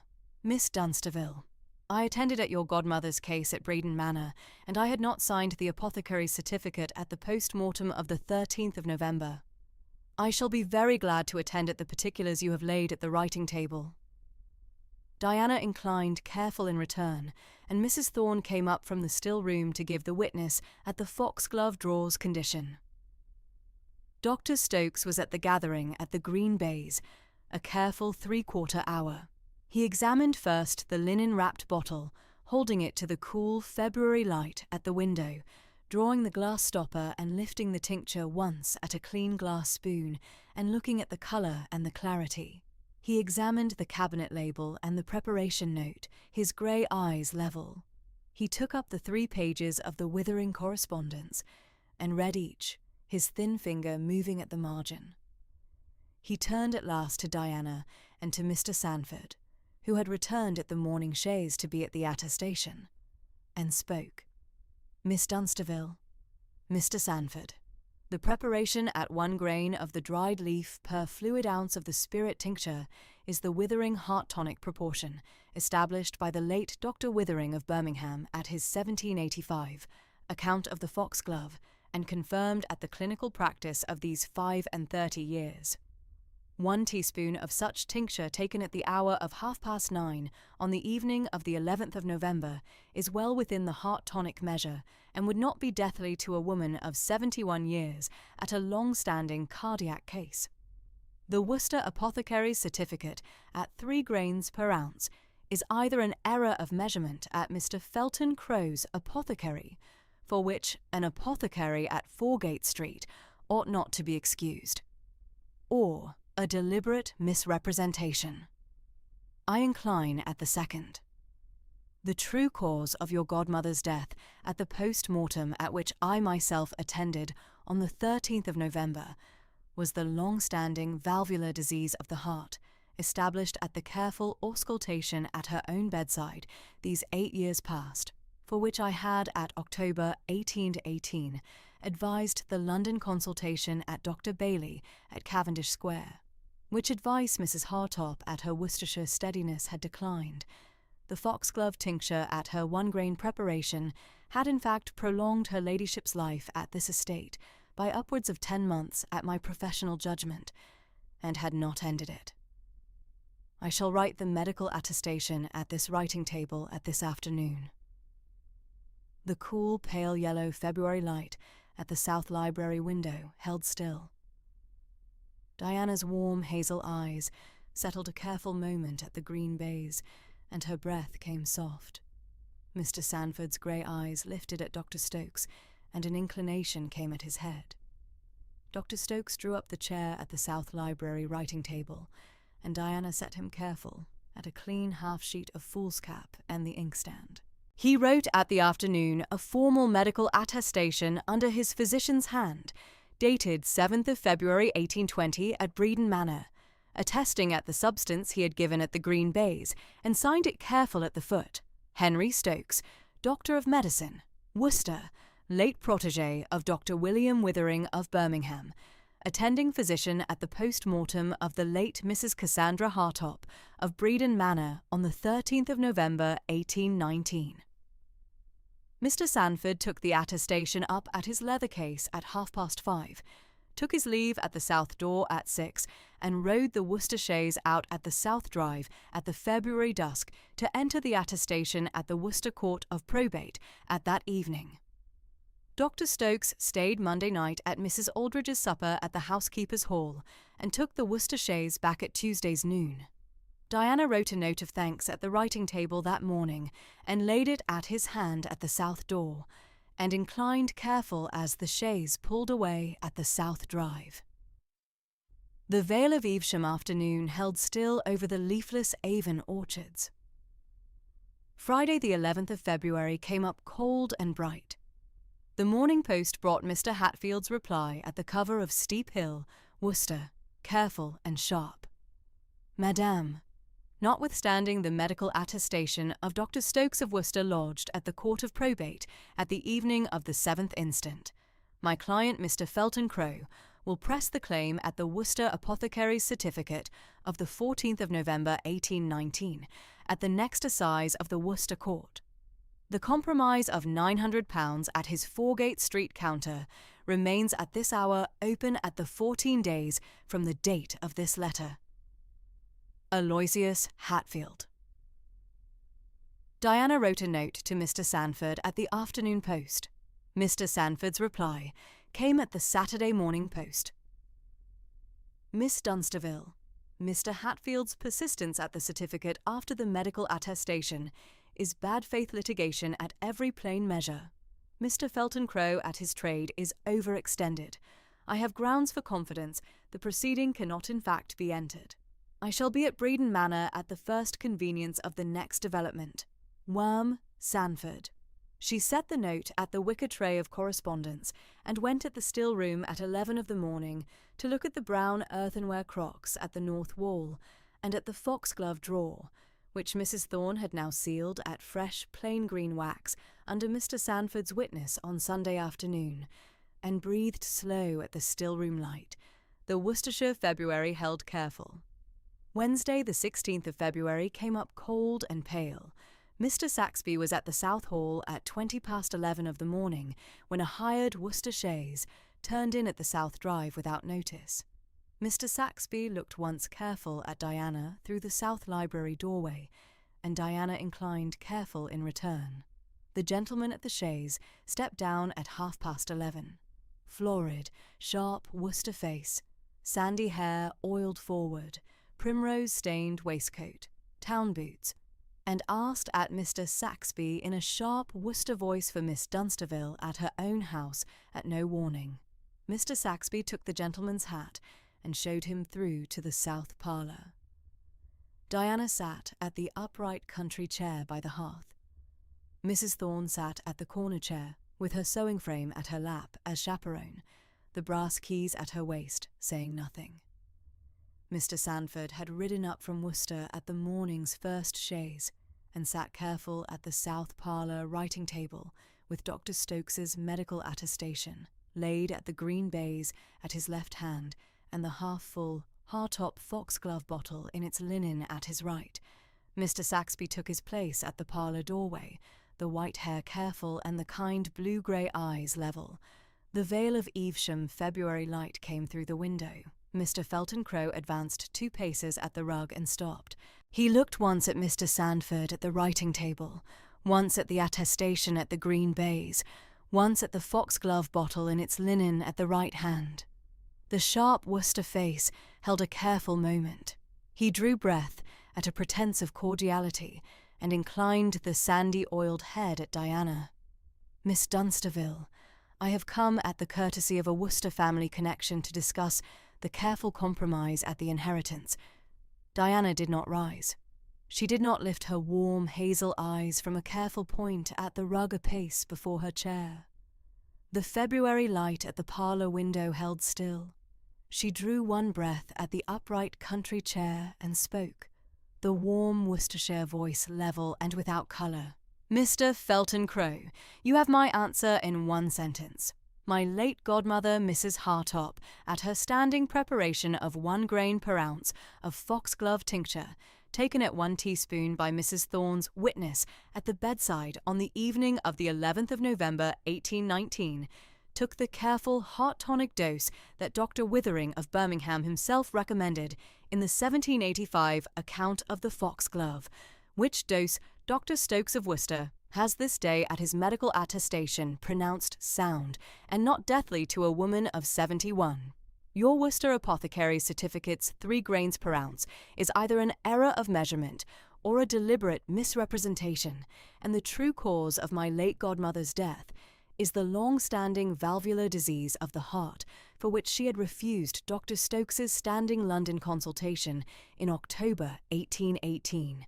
Your Worcester proceeding is at law indefensible and at conscience worse.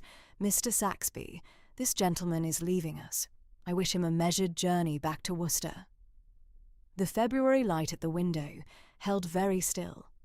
Mr. Felton Crow's florid Worcester face held a careful half-second at the rug, and then a colour came up at the cheek, and a tightness at the gentle mouth, and the sandy oiled head lifted a careful inch. He drew breath at one attempt at reply, and looked once at Mr. Sanford at the writing-table, at the attestation at the green baize, at the foxglove bottle in its linen at the right hand, and the attempt went careful at his throat. Mr. Sanford's grey eyes behind the spectacles did not move. Mrs. Thorne's sewing frame at the corner chair did not move. Mr. Saxby at the parlour doorway inclined 1 slow inch at the white head and stepped 2 paces into the parlour. "This way, sir." Mr. Felton Crow's sandy oiled head lifted a careful further inch, The florid Worcester face held one half-breath at the rug, and the gentleman turned at a half-circle and walked at Mr. Saxby's measured pace to the south parlour door. Mr. Saxby took up the hat at the hall table at the south passage and walked at his measure to the south door. The hired Worcester chaise was at the drive. The gentleman set his boot at the step, and the door of the chaise closed at 20 past noon at Mr. Saxby's hand. Mr. Saxby stood at the south door, and did not move until the chaise was at the turn at the south drive, and out of sight at the leafless Avon orchards. He came back at the south parlour, and inclined at Diana at the parlour doorway, the blue-grey eyes level. "Miss Dunsterville." She inclined careful in return. "Thank you, Mr. Saxby." Mr. Sandford set the attestation back at the green baize at the writing-table, and lifted his grey eyes at Diana, and a warm inclination came at his head. "Miss Dunsterville, he will not come up again at this house. Mrs. Thorne, I am very much obliged at your witness this morning. Mr. Saxby." Mrs. Thorne inclined careful at her sewing-frame, and Mr. Saxby at the parlour doorway. Diana inclined at each in her turn.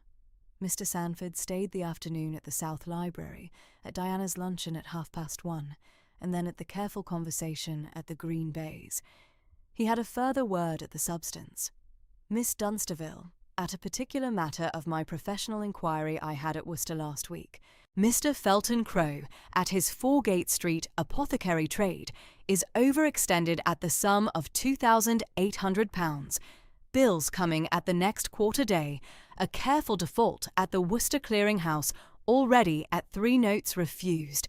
His solicitor, Mr. Hatfield at Steep Hill, cannot file the Worcester proceeding at the next assize without retainer of 50 guineas, which the gentleman has not at hand, and has applied for at 3 Worcester sponsor houses at the last fortnight, at every one refused, at the information I had given at the Worcester Clearing House at the Tuesday morning. The Worcester proceeding, therefore, cannot be entered at the assize. Mr. Hatfield will be at the letter of withdrawal at his client's instruction within 10 days. The threat is at an end." Diana inclined at the green baize, the warm hazel eyes careful. "Mr. Sandford, I am very much obliged at your particulars." Her voice held the warm Worcestershire careful. He inclined in return. He stayed Wednesday night at Mrs. Aldridge's supper at the housekeeper's hall, and took his leave at the south door at noon of Thursday, and rode the Worcester chaise back at the cool, pale yellow February light over the leafless Avon orchards. Friday the 25th of February came up cold and bright. The Morning Post brought Mr. Hatfield's letter of withdrawal at the cover of Steep Hill, Worcester. "Madam, upon my client's instruction of yesterday afternoon, the Worcester proceeding at the certificate of the 14th of November 1819 is withdrawn in entirety, no costs against your estate. Aloysius Hatfield."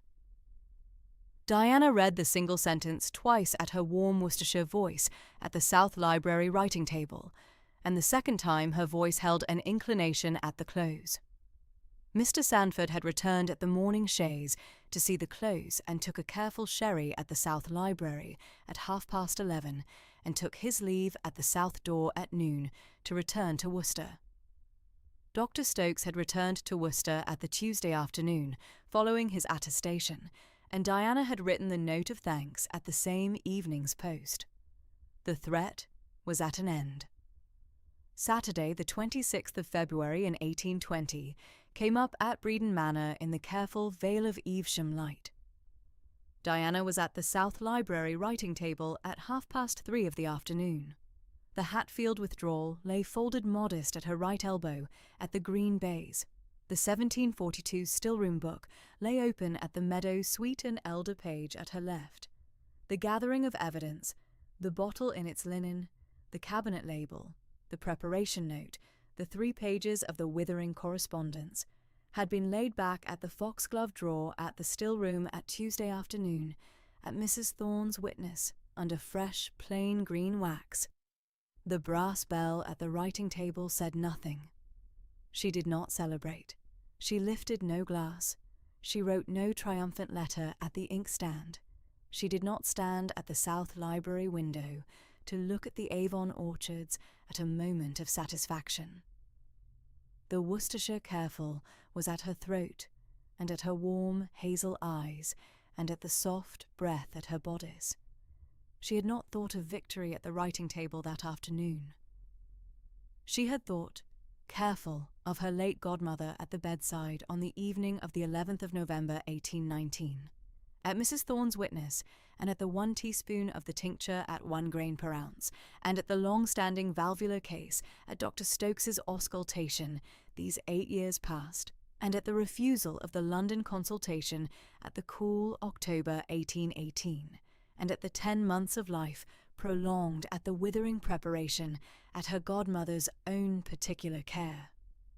The cool, pale yellow Vale of Evesham afternoon held still at the South Library window over the leafless Avon orchards. She closed the 1742 Stillroom book at the meadow sweet and elder page and laid her warm hand careful at the green calf cover. The country clock at the South Passage struck the 4:45. The Worcestershire light held at the orchards. Diana sat careful at the writing table at the Saturday afternoon at Breedon Manor, and the warm Worcestershire breath came soft at her bodice, and the fire at the hearth said nothing, and the Vale of Evesham afternoon settled cool and pale and warm at the close of the day. Late February 1820 came over the Vale of Evesham in the pale yellow softness that the Vale of Evesham country knows at the closing fortnight of the winter, when the Avon ran clear at the foot of the home pasture, and the first snowdrops at the South Stillroom garden showed themselves at the warm verge of the honeystone wall above the river. The leafless orchard at the south boundary stood in the mild Avon air, and the rooks took their meditative turn above the home pasture at the close of each afternoon. Diana Dunsterville had been at Breedon Manor 7 weeks now, and the manor had settled to her hand with the warm equanimity of a household that knew its mistress and welcomed her measured continuance of the late mistress's ways. Mrs. Thorne, the housekeeper, kept the brass keys at her waist in the composed manner of her 18 years at the South Corridor. Mr. Saxby, the butler, kept the South Hall at his composed and upright watch from the 7 o'clock hour to the 10:30. Mrs. Aldridge, the cook, kept the south kitchen at her ruddy-cheeked and gentle command, and Mr. Eckington, the steward, came up from the home pasture on a Tuesday morning at 10 with the home pasture ledgers in his moss-green coat pocket. The household was, in the sober reckoning of Reverend Breedon, at the rectory tea of the 2nd week of February, a household at its considered ease, and the late Mrs. Hartop at the South Library window.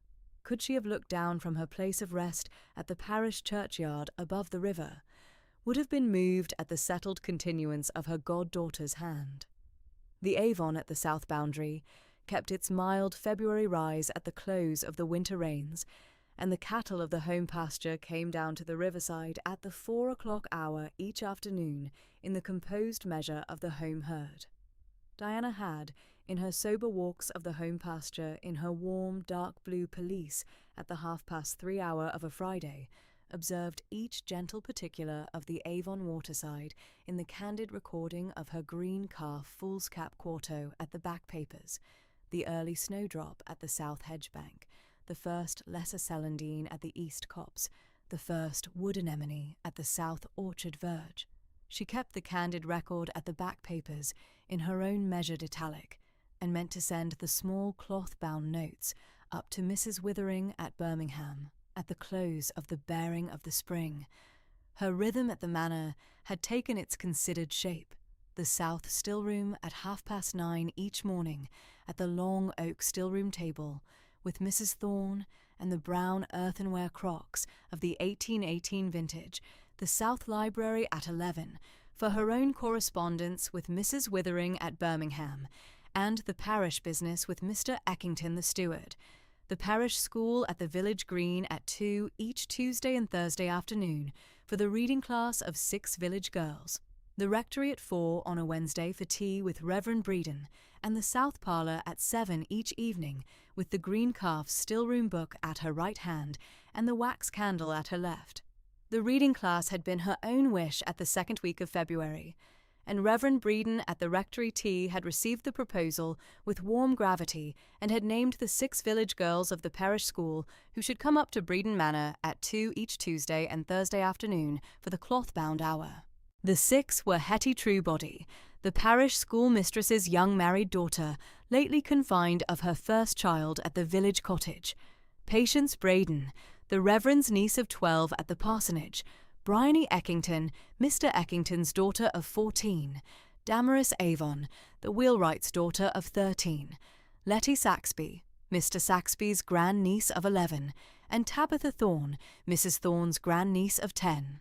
They sat at the long deal table in the east parlour at 2 each afternoon, and read in turn from Miss Edgeworth's Frank, which Diana had brought up from her mother's cottage at Pershaw, and from Cowper's Yardley Oak, which Reverend Breeden had lent her from the rectory shelf in warm generosity.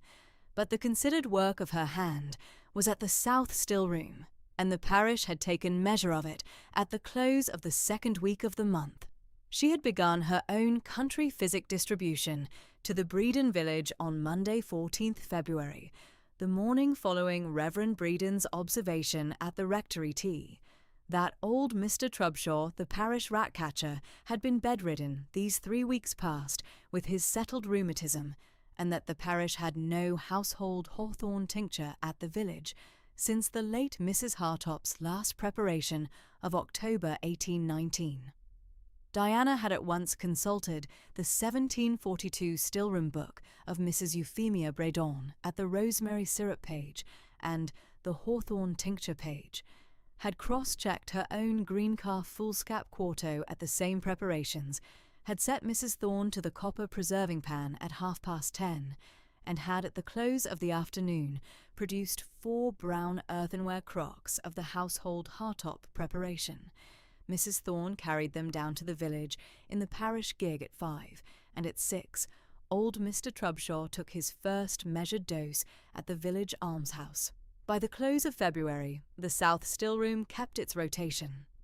Diana brewed the meadowsweet syrup at the 2-quart copper preserving pan each Monday morning for the parish school headaches that came on at the second week of the spring term, a measured preparation at 1 ounce of the dried flowering tops to 1 pint of clear honey water at a slow simmer for 40 minutes, then strained at the linen and bottled at the green glass vials that Mrs. Thorne kept at the south cabinet drawer.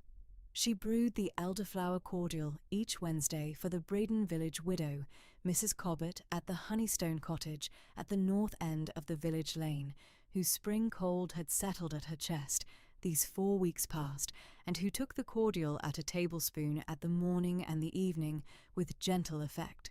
She brewed the hawthorn tincture at the half-gallon glass alembic each Friday for old Mr. Trubshaw, the parish rat-catcher, whose rheumatism took the gentle relief of the Hartop preparation at 1 grain per ounce.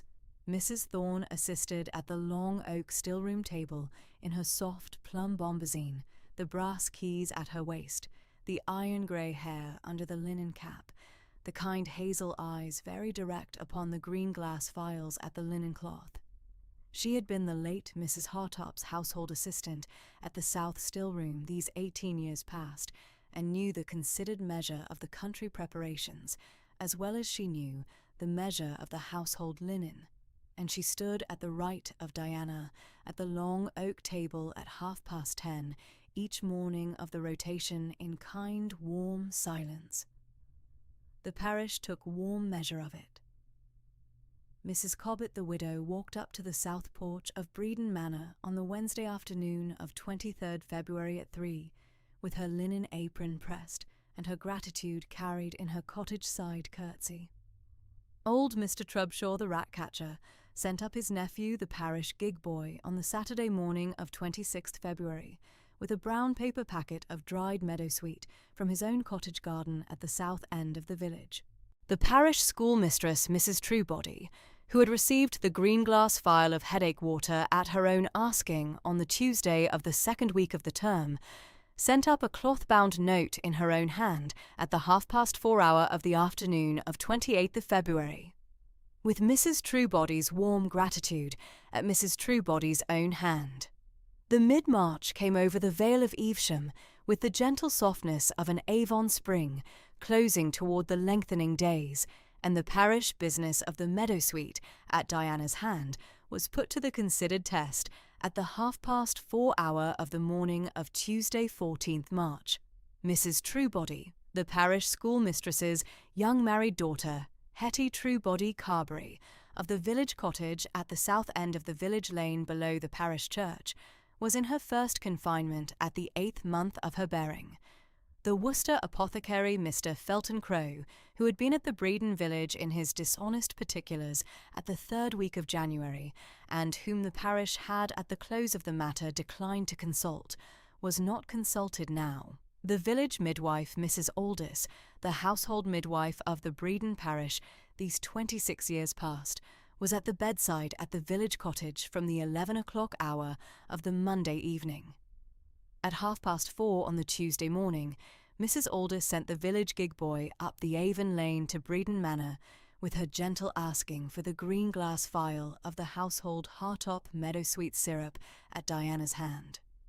Diana was at the south still-room in her plum and cream half-morning gown at the close of the gig boy's tap at the kitchen door at 20 to 5. She took up the green glass vial from the south cabinet drawer, took up her cloth-bound shawl from the long oak still-room table, took up Mrs. Thorne at her right, and walked down the Avon Lane to the village cottage at the south end of the village in the grey pearl pre-dawn of the mid-March. The village cottage was warm at the kitchen hearth and at the upstairs bedroom. Mrs. Aldis at the bedside in her white linen apron received Diana at the upstairs bedroom door at 5, and took the green glass vial in warm gratitude. Diana attended at the bedside for the 2 hours that followed in gentle composure, the Meadowsweet syrup administered at a measured teaspoon at 5:15, and again at 6:15. The Meadowsweet eased Hetty's pains at the first hour, as the preparation was known to do, and Hetty at the second hour was at the gentle, even breath of the woman whose pain has been taken in considered measure. At 6:30, Mrs. Aldis, the village midwife, in her settled knowing of her trade, asked Diana to stand at the kitchen door at the foot of the stairs. Diana, in gentle composure, withdrew to the kitchen at the foot of the stairs, and stood at the kitchen door, with Mrs. Thorne in kind, warm silence. The safe delivery came at the 7 o'clock hour. The girl-child, in plain health at the 7 o'clock hour, was placed at her young mother's right arm at the upstairs bedroom at 7:20. Mrs. Aldis came down to the kitchen at 7:20 and laid her warm hand at Diana's right wrist for the considered moment. The girl-child was christened the following Sunday at the 11 o'clock hour at St. Giles by Reverend Braddon. She was christened Margaret Diana Carberry at her young mother's wish and at her young father's plain assent. Diana stood at the south porch with Mrs. Truebody at her right and Mrs. Aldis at her left, and received the gentle benediction of the parish in warm composure. Mrs. Sarah Dunsterville came over from the Pershaw parsonage cottage on the parish gig on the Saturday morning of 4th March for the second Lent fortnight, to keep Diana company at the South Library and the South Stillroom. The widowed mother in her soft silver-grey hair under the fine lace cap and her dove-grey silk half-mourning came up the south drive at the 11 o'clock hour and was received at the south porch by Diana in warm, daughterly composure. They settled to the South Library at 7 each evening and read Cowper's Olney hymns in turn at the Honeystone hearth from 7 to 9, the mother's warm hazel eyes very direct upon the cloth-bound Olney, and the daughter's measured italic hand at the green calf still-room book at her right. Mrs. Dunsterville took warm measure of the South Stillroom on the Monday morning of 6th March, walked the herbal garden of half an acre between the south kitchen and the Avon orchard with Diana at her right and Mr. Eckington at her left, and observed in plain candour at the close of the walk that the late Mrs. Hartop's household country physic had come into her goddaughter's hand at the gentle continuance that the parish had hoped for. Diana received the observation in warm, daughterly composure. Mrs. Dunsterville went back to Pershaw on the parish gig at the 11 o'clock hour of the Saturday morning of 18th of March. The Wednesday afternoon of 22nd March 1820 came over the Vale of Evesham in the cool, pale yellow softness that the Avon country knows at the closing days of the third Lent week, and Diana was at the South Stillroom at 3:30 at the long oak stillroom table, with the 1742 Mrs. Euphemia Braddon stillroom book at her right and the green calf foolscap quarto at her left. She had been at the rosemary syrup of the south cabinet drawer at 3, had set the 2-quart copper preserving pan at the gentle simmer at 3:20, and had at 3:30 opened the 1742 stillroom book at random at the green baize of the long oak table. The book fell open at the page of the household rosemary syrup preparation. Page 47. The measured italic of Mrs. Euphemia Braddon at the upper half of the page. The measured pencil marginalia of late Mrs. Hartop at the lower margin. And at the central crease at the foot of the page, Diana found, in late Mrs. Hartop's measured italic hand, a small margin note that she had not, in her 7 weeks at the manor, seen. Made first for my dear goddaughter Diana on her 7th birthday at the parsonage at Pershaw in 1802, brought up from Bredon by the small parish gig of the Reverend Bredon's father, in the warm, pale yellow Worcestershire August afternoon of the year. My dear Diana shall, I hope, one day come to this stillroom book by the small, honest will and testament of an old godmother who has not, in her 27 years, ever come to the parsonage south door at her goddaughter's birthday. Diana set the stillroom book down upon the green baize at the long oak table. She held the margin note gentle at the central crease for one warm, careful moment, and then, for the small quiet of the south stillroom, she did weep. One warm, careful tear at the right cheek, no more. At the godmother who had not, in her 27 years, come to the parsonage south door at her 7th birthday in the warm August of 1802, with the small rosemary syrup at her hand. Mrs. Thorne at the long oak table did not speak. She set down the brass apothecary scale she had been polishing, and stood in warm, kind Worcestershire silence for the small 10 minutes that followed. Diana drew one mild, even breath, and copied the margin note into her own green calf stillroom book at the rosemary syrup page in her own careful italic hand. The 2-quart copper preserving pan at the gentle simmer came to its measured close at 4:20. Diana strained the rosemary syrup at the linen at 4:30 and bottled it at the green glass phials at 5. Mrs. Thorne carried 4 of the green glass phials down to the village in the parish gig at 6. The connection was squared at the rectory tea at the 4 o'clock hour of the Wednesday afternoon of 12th April. Reverend Braddon at the rectory parlour, at the south window in his black cassock, at the cloth-bound tea-table, observed, at the gentle close of his second cup, that in his last conversation with the late Mrs. Hartop at the rectory parlour of the late October afternoon of 1819, a fortnight before her sudden seizure of the heart at the south library of the manor on the 12th of November, she had asked him in measured Worcestershire gravity to bring my small Worcestershire candle, by which she had meant Diana, the 1742 stillroom book of Mrs. Euphemia Braddon, with my warm, careful asking pardon that I have not in her 27 years come up to the parsonage south door at her 7th birthday with the small rosemary syrup at my hand.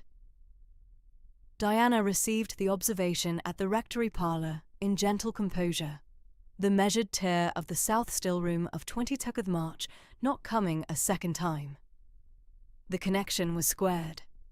She set down her china teacup at the cloth-bound table and observed in candour that the rosemary syrup of her late godmother's particular preparation should now stand at the south still-room of the manor against the parish's wish for the gentle continuance. Reverend Braden poured a second cup at the considered moment and observed in his soft, sandy grey gravity that the late Mrs. Hartop had, at that same October afternoon at the rectory parlour, drawn from her reticule a folded cloth-bound paper and laid it at his right hand at the tea-table. A paper containing, in her own measured italic, the careful note that the green calf foolscap quarto of Mrs. Euphemia Breeden was to be brought up to Pershore in person by Reverend Breeden himself at the safe close of the bereavement, with her own composed asking pardon, and not at Mr. Sandford's chambers at Foregate Street with the legal particulars. The October paper had been left at the rectory at her own settled wish, that her goddaughter should one day receive the still-room book at the rectory parlour at Bredon, and not at the lawyer's cloth-bound table at Worcester. Reverend Bredon laid the folded cloth-bound paper at Diana's right hand at the tea-table at the 4:30 hour.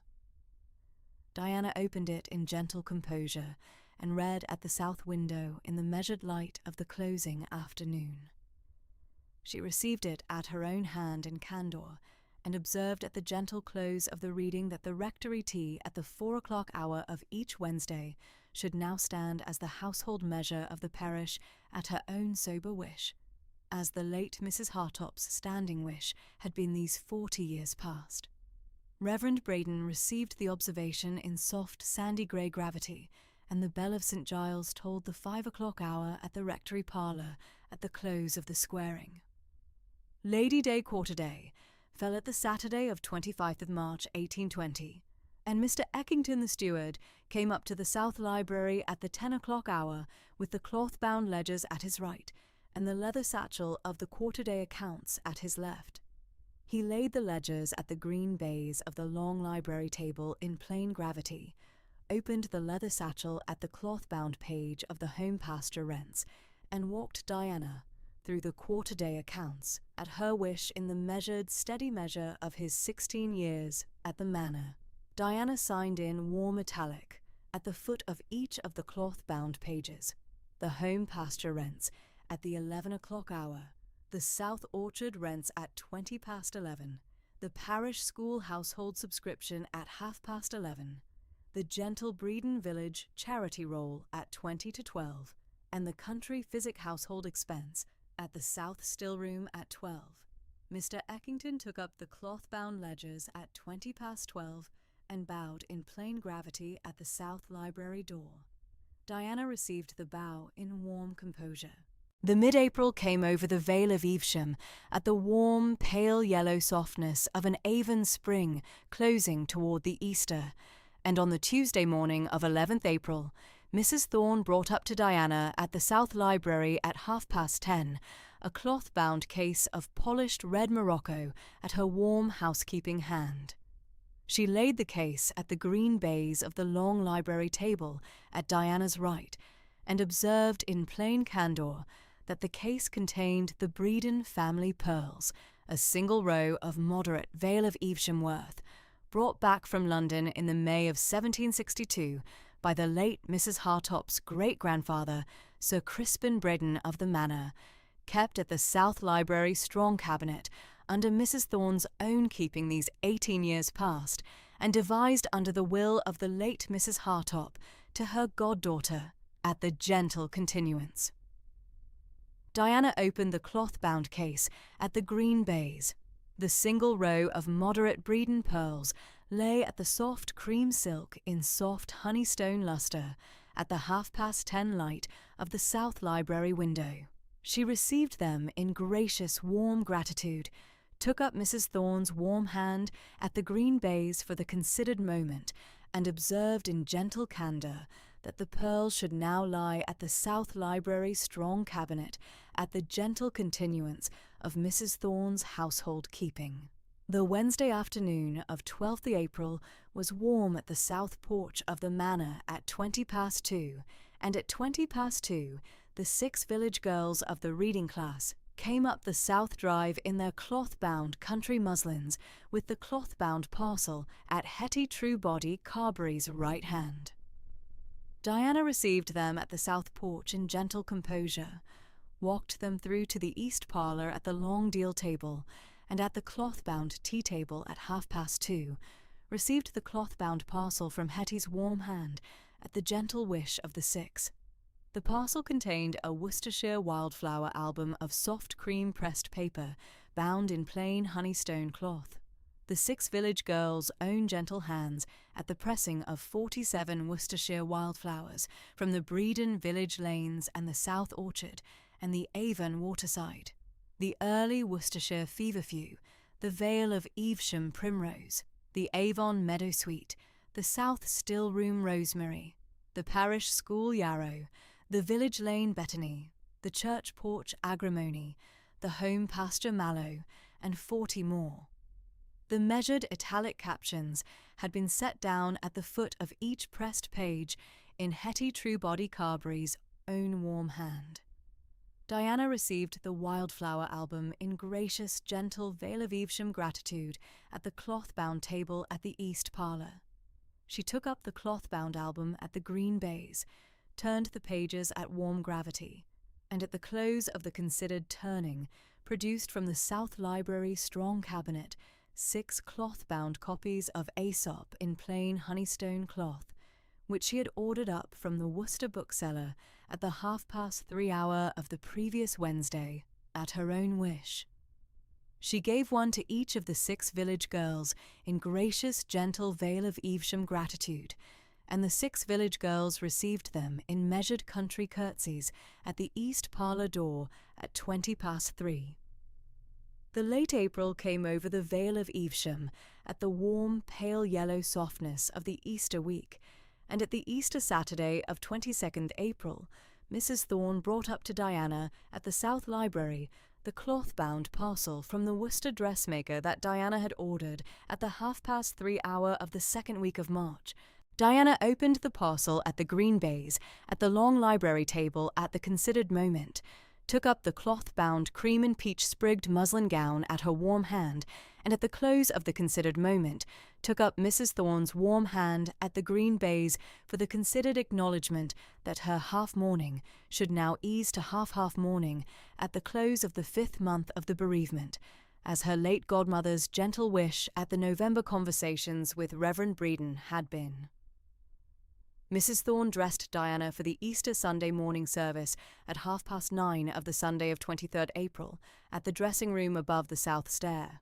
The cream and peach sprigged muslin gown lay at the honeystone pallet of her warm hazel eyes, very direct, the clean white linen collar at her throat, the Breedon pearls at her neck, and the sprig of early Worcestershire feverfew at her bodice at the gentle wish of Mrs. Thorne at the dressing-room mirror at 20:10. Diana received Mrs. Thorne's considered turning in gentle composure, and walked down the Avon Lane to St. Giles at the parish church at 10:05, with Mrs. Thorne 3 paces behind. The Easter Sunday morning service at St. Giles by Reverend Breedon at the 11 o'clock hour was the measured gravity of the warm, pale yellow Easter that the parish had known these 800 years past. Reverend Breedon, at the cloth-bound pulpit in his black cassock, observed at the considered close of his Easter homily that the small Worcestershire candle of the South Stillroom at the Manor had come at the gentle continuance of the late Mrs. Hartop's household, wished to the warm country physic of the parish. The parish received the observation in measured gravity at the honeystone nave. Diana, at the family pew at the south transept, received it in gentle composure.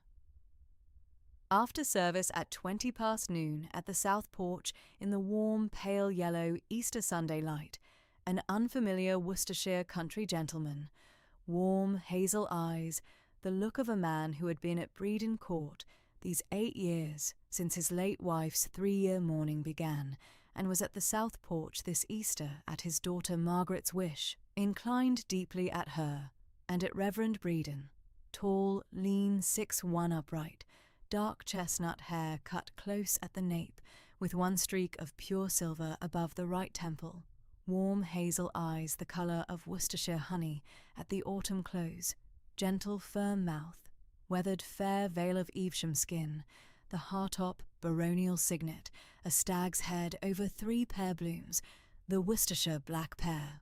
On his right hand, honey fawn country morning coat over plain cream waistcoat. Reverend Breeden introduced him at the south porch in gentle Worcestershire gravity. Miss Dunsterville, Lord Vernon Hartop, 5th Baron Hartop, of Breeden Court, 3 miles north on the higher ground above Breeden Hill. Lord Hartop is the lay patron of the Breeden living and the standing improver of the parish school these 11 years past. Lord Vernon observed at the south porch in a measured voice that he had known the late Mrs. Hartop since the May of 1812 as the considered country herbalist of the Breeden parish, and had been moved at the November bereavement. He had at the September Breeden parish school inspection of 1817 seen one of late Mrs. Hartop's parish school headache water bottles in Mrs. Truebody's keeping at the school cupboard, and had remarked at the time, at the measured candour of his hand, that the Breeden parish kept a considered country physic at one woman's hand that the larger Worcester apothecaries did not.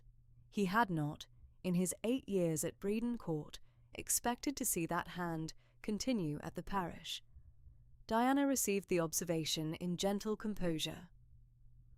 "Lord Vernon, I am moved by your kindness in coming over. The country physic at Breeden village I shall continue at my late godmother's gentle wish." Lord Vernon received the reply in measured gravity, his warm hazel eyes very direct upon Diana's at the south porch for the considered moment, and inclined a second time at her and at Reverend Breedon. Reverend Breedon walked them to the honeystone lich gate at the south porch. Lord Vernon took his leave at 20 past noon in measured gravity, the dark brown beaver hat at his right hand, his daughter Margaret at his left, in her peach and cream sprigged muslin with the peach ribbons at her warm auburn plaits. He walked back up the village lane to the Breeden Court carriage at the parish green at the measured close of the Easter Sunday morning. Diana walked back along the Avon lane to the manor, with Mrs. Thorne 3 paces behind her at the measured close of the Easter Sunday morning. She walked at her steady, gentle pace at the warm, pale yellow sunlight upon the hawthorn hedge at the right, and the first cowslip at the south verge of the lane caught at her gentle eye at the half-past noon hour. Mrs. Thorne, in her composed kindness, did not speak. She carried the Easter prayer book at her left hand and the warm gratitude of the parish at her right. At the south drive of the manor at the 12:30 hour, Diana paused at the Honeystone gate piers and looked back along the Avon lane to the parish church at the candid acknowledgment of what the south porch at 20 past noon had brought to her gentle measure. The cool, pale yellow Easter Sunday afternoon closed at the south porch of the manor at one in-kind warm equanimity, the sprig of early Worcestershire feverfew at her bodice, the green calf stillroom book at the south stillroom long oak table, and the cloth-bound Aesops of the 6 village girls at the east parlour shelf at the close of the measured Easter Sunday of the year of 1820. Saturday, the 6th of May, 1820 stood at 3 of the warm, pale yellow afternoon, and Breeden Manor was at its readiness for the receiving of guests.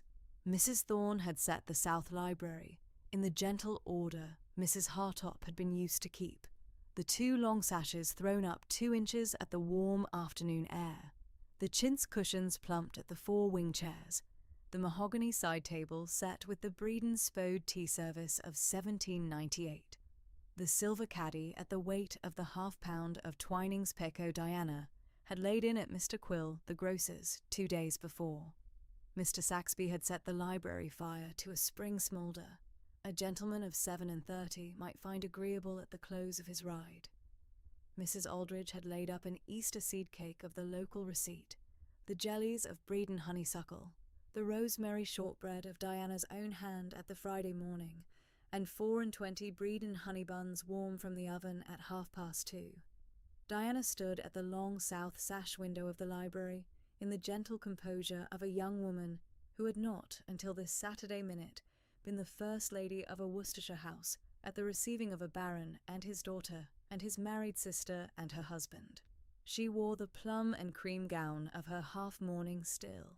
Mr. Felton Crow's defeat of the 16th of February had not, at her own measure, set aside the gentle filial habit of remembering her late godmother before the full close of the 12-month, and at the bodice she had pinned a sprig of early feverfew from the south still-room garden in the Hartop fashion.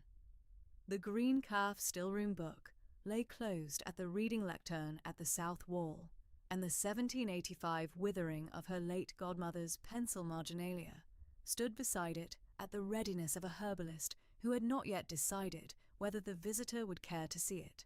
The Bredon Court carriage drew up at the south carriage sweep at 3 of the afternoon, at the clean promptness Lord Vernon Hartop's late father, the 4th Baron, had been used to keep. Mr. Saxby received at the south porch in his plain black tailcoat. Mrs. Thorne stood at the library door at her soft plum bombazine and her brass keys. Diana stood at the pale yellow library hearth. There entered first the Honourable Margaret Hartop at her father's gloved right hand, a girl of 9, soft auburn hair plaited with peach ribbons, warm hazel eyes her father's, peach and cream sprigged muslin, who made a country curtsy of 9-year-old gravity and observed in a warm Worcestershire lisp that the feverfew at the lady's collar was the prettiest sprig she had seen all that morning. Diana, in gentle composure, knelt one moment at the parlour rug and said that if Miss Margaret should care for it, she should have one to take home at the close of the tea hour. Behind Margaret entered Lord Vernon in his honey-fawn morning coat over plain cream waistcoat, the streak of pure silver above his right temple very clear at the south sash light. He inclined at Diana with the warm veil of Evesham gravity of a gentleman who had been weighing the Easter introduction of the 23rd of April against the gentle pace of the quiet at his own library at Bredon Court these fortnight past, and had come at length to a settled opinion he was not yet prepared to lay before the lady. After him entered Lady Caroline Heathcote née Hartop of Heathcote Park. Dark chestnut hair under fine lace cap, warm hazel eyes, slender 5'6", soft amber silk, and her husband, Sir Rowland Heathcote, stout 5'10", mid-brown hair, kind blue-grey eyes, moss-green coat, who inclined at Diana in the warm fashion of a married sister and her husband come at the plain wish of the brother to bring her introduced. Mrs. Thorne received at the chaperonage at the corner. Tea was brought at 3:30 by Mrs. Aldrich, the seed cake, the honeysuckle jellies, the rosemary shortbread, the warm honey buns. It was at the second cup of the Pico, at the considered hour when the pale yellow sun stood at the slant at the south sash, that Lord Vernon set his cup at the spode saucer and inclined gently at Diana across the mahogany tea-table. Miss Dunsterville, he said in his warm veil of Evesham voice, I should be obliged for your considered opinion at a particular of Bredon Court. The walled garden at the south slope below the house, the half-acre Lady Felicia, laid out at her marriage to my late father in the spring of 1802, has stood at neglect these 8 years since her death. The Hartop tenants have not had a medicinal garden at their dispensary call this long while past, and I am not, at the candid measure of my own ignorance of the physic, the gentleman to set the planting of it in hand. I should be very gratified if you might consider laying out the beds at the Worcestershire fashion at your own settled judgment, and if you should care, at your Wednesday afternoons through the summer, to walk the slope at my hand and direct Mr. Bowes, the Bredon Court gardener, at the particulars. Diana set down her own cup at the spode saucer in the warm silence of a young woman who had not, until this tea hour, been asked by a baron to lay out the medicinal garden of a seat at the judgment of her own years of the physic. She inclined at Lord Vernon, and acquiesced in her warm voice that she should be very glad to walk the south slope at his hand at the next Wednesday afternoon, and that she should bring the Greencalf Stillroom book for the laying out of the 18 herb beds at the Bredon Court fashion. Margaret, at the chair her father had set her at his right hand, looked up across the honey bun at her plate, and asked in her warm Worcestershire lisp whether she might be permitted to help plant the rosemary at the south wall when the time should come. Diana, in gentle composure, said she should be very glad of Margaret's hand at the rosemary slips at the September planting hour, when the slips at the south stillroom garden had set their roots and were ready to be carried over to Bredon Court. So began the pattern of the Tuesday and the Wednesday, and at length the Saturday calls of the May and the June and the July of 1820, at the gentle pace of a summer. The Tuesday calls were at the South Library, reading hour at 4 of the afternoon. Mrs. Thorne sat at the chaperonage at her sewing at the corner. Mrs. Sarah Dunsterville, Diana's widowed mother, lately come over from the Pershaw parsonage cottage for the May fortnight at Bredon Manor. Soft, silver-grey hair under fine lace cap, warm hazel eyes, slender 5'5", dove-grey silk, half-mourning with white lace fichu, sat at the second sash window, with her own sewing in the pleasure of a widow who had not, until this May fortnight, been the mother of an heiress at the receiving of a baron at the library of an Avon house. They read at Diana's particular wish Dr. Withering's Account of the Foxglove of the 1785 Birmingham edition, with Mrs. Hartop's Pencil Marginalia, at the pace of a herbalist and a baron who had not, until this Tuesday May, opened a Withering before. Lord Vernon had read a great deal of his late father's Worcester divinity and his late grandfather's estate rentals, but he had not, at his 37 years, opened the account. Diana read at the reading lectern in the fashion her late father, the Reverend Hadrian Dunsterville, had kept at the Pershaw Sunday lessons. Lord Vernon listened at the right-hand wing chair in the warm attention of a gentleman who had not foreseen at the south porch of the 23rd of April that he should pass the May afternoons at the foxglove of an heiress and the gentle voice of her reading of it. On the Tuesday of the 23rd of May, at the late golden hour of the afternoon when the library fire had been let to fall to its smoulder, Diana stood at the reading lectern at page 47 of the account, at the withering preparation of 1 grain of the dried foxglove leaf per ounce of tincture, tinctured at the cool of the south kitchen, taken at 1 teaspoon at the 9:30 evening hour, by the patient's heart. She read the sentences at the gentle pace her own late godmother had kept at the same page at her own pencil marginalia of 1786, and at the close of the paragraph she lifted her warm hazel eyes from the page at the considered habit of a reader who pauses at the close of a preparation note, and caught Lord Vernon's warm hazel eyes upon her face 1 moment too late for the pretence of not having caught them. She looked away to the south sash window, where the late May afternoon stood at golden hour above the Avon orchard, and let the considered moment pass at her own breath. She had not, in her 27 years at the Pershaw parsonage and the physic of 2 market towns, allowed herself to consider what it might be to be looked at in that warm Worcestershire way. She had not, at present, any settled opinion of the matter, except that the withering at her hand had grown to be a different account at page 47 than it had been at page 1, and that the warm hazel of his eyes at the library hearth was a colour she had not, at 27 years of Aprils, learnt to give a proper name to.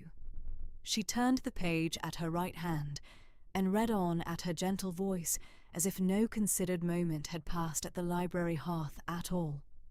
And Lord Vernon, at the right-hand wing-chair, listened on at his own warm attention, as if he had not, at the minute of the golden hour, looked up from the pleasure of his hearing, at the pleasure of his seeing of her. Mrs. Sarah Dunsterville, at the second sash window, drew her thread through her sewing at the gentle plain composure of a widow who saw a great deal more from the corner of her eye than the two of them had supposed. The Wednesday walks were at 2:30. Lord Vernon rode over from Bredon Court at his Hartop bay mare and dismounted at the carriage sweep. Mr. Saxby took the bridle. Lord Vernon walked at Diana's right hand and Mrs. Thorne 3 paces behind, and they took the home pasture and the lower slope of Bredon Hill at the gentle pace of a baron and a herbalist who had not, at the summer of 1820, anything more pressing than the pleasure of one another's company at the considered hour. On the Wednesday of the 7th of June, at the close of the afternoon, they walked the south-east corner of the home pasture at the dry stone wall of the old Bredon enclosure, and at a break of the stones, Diana pointed at her hand to the wild thyme growing at the cool of the lower stones.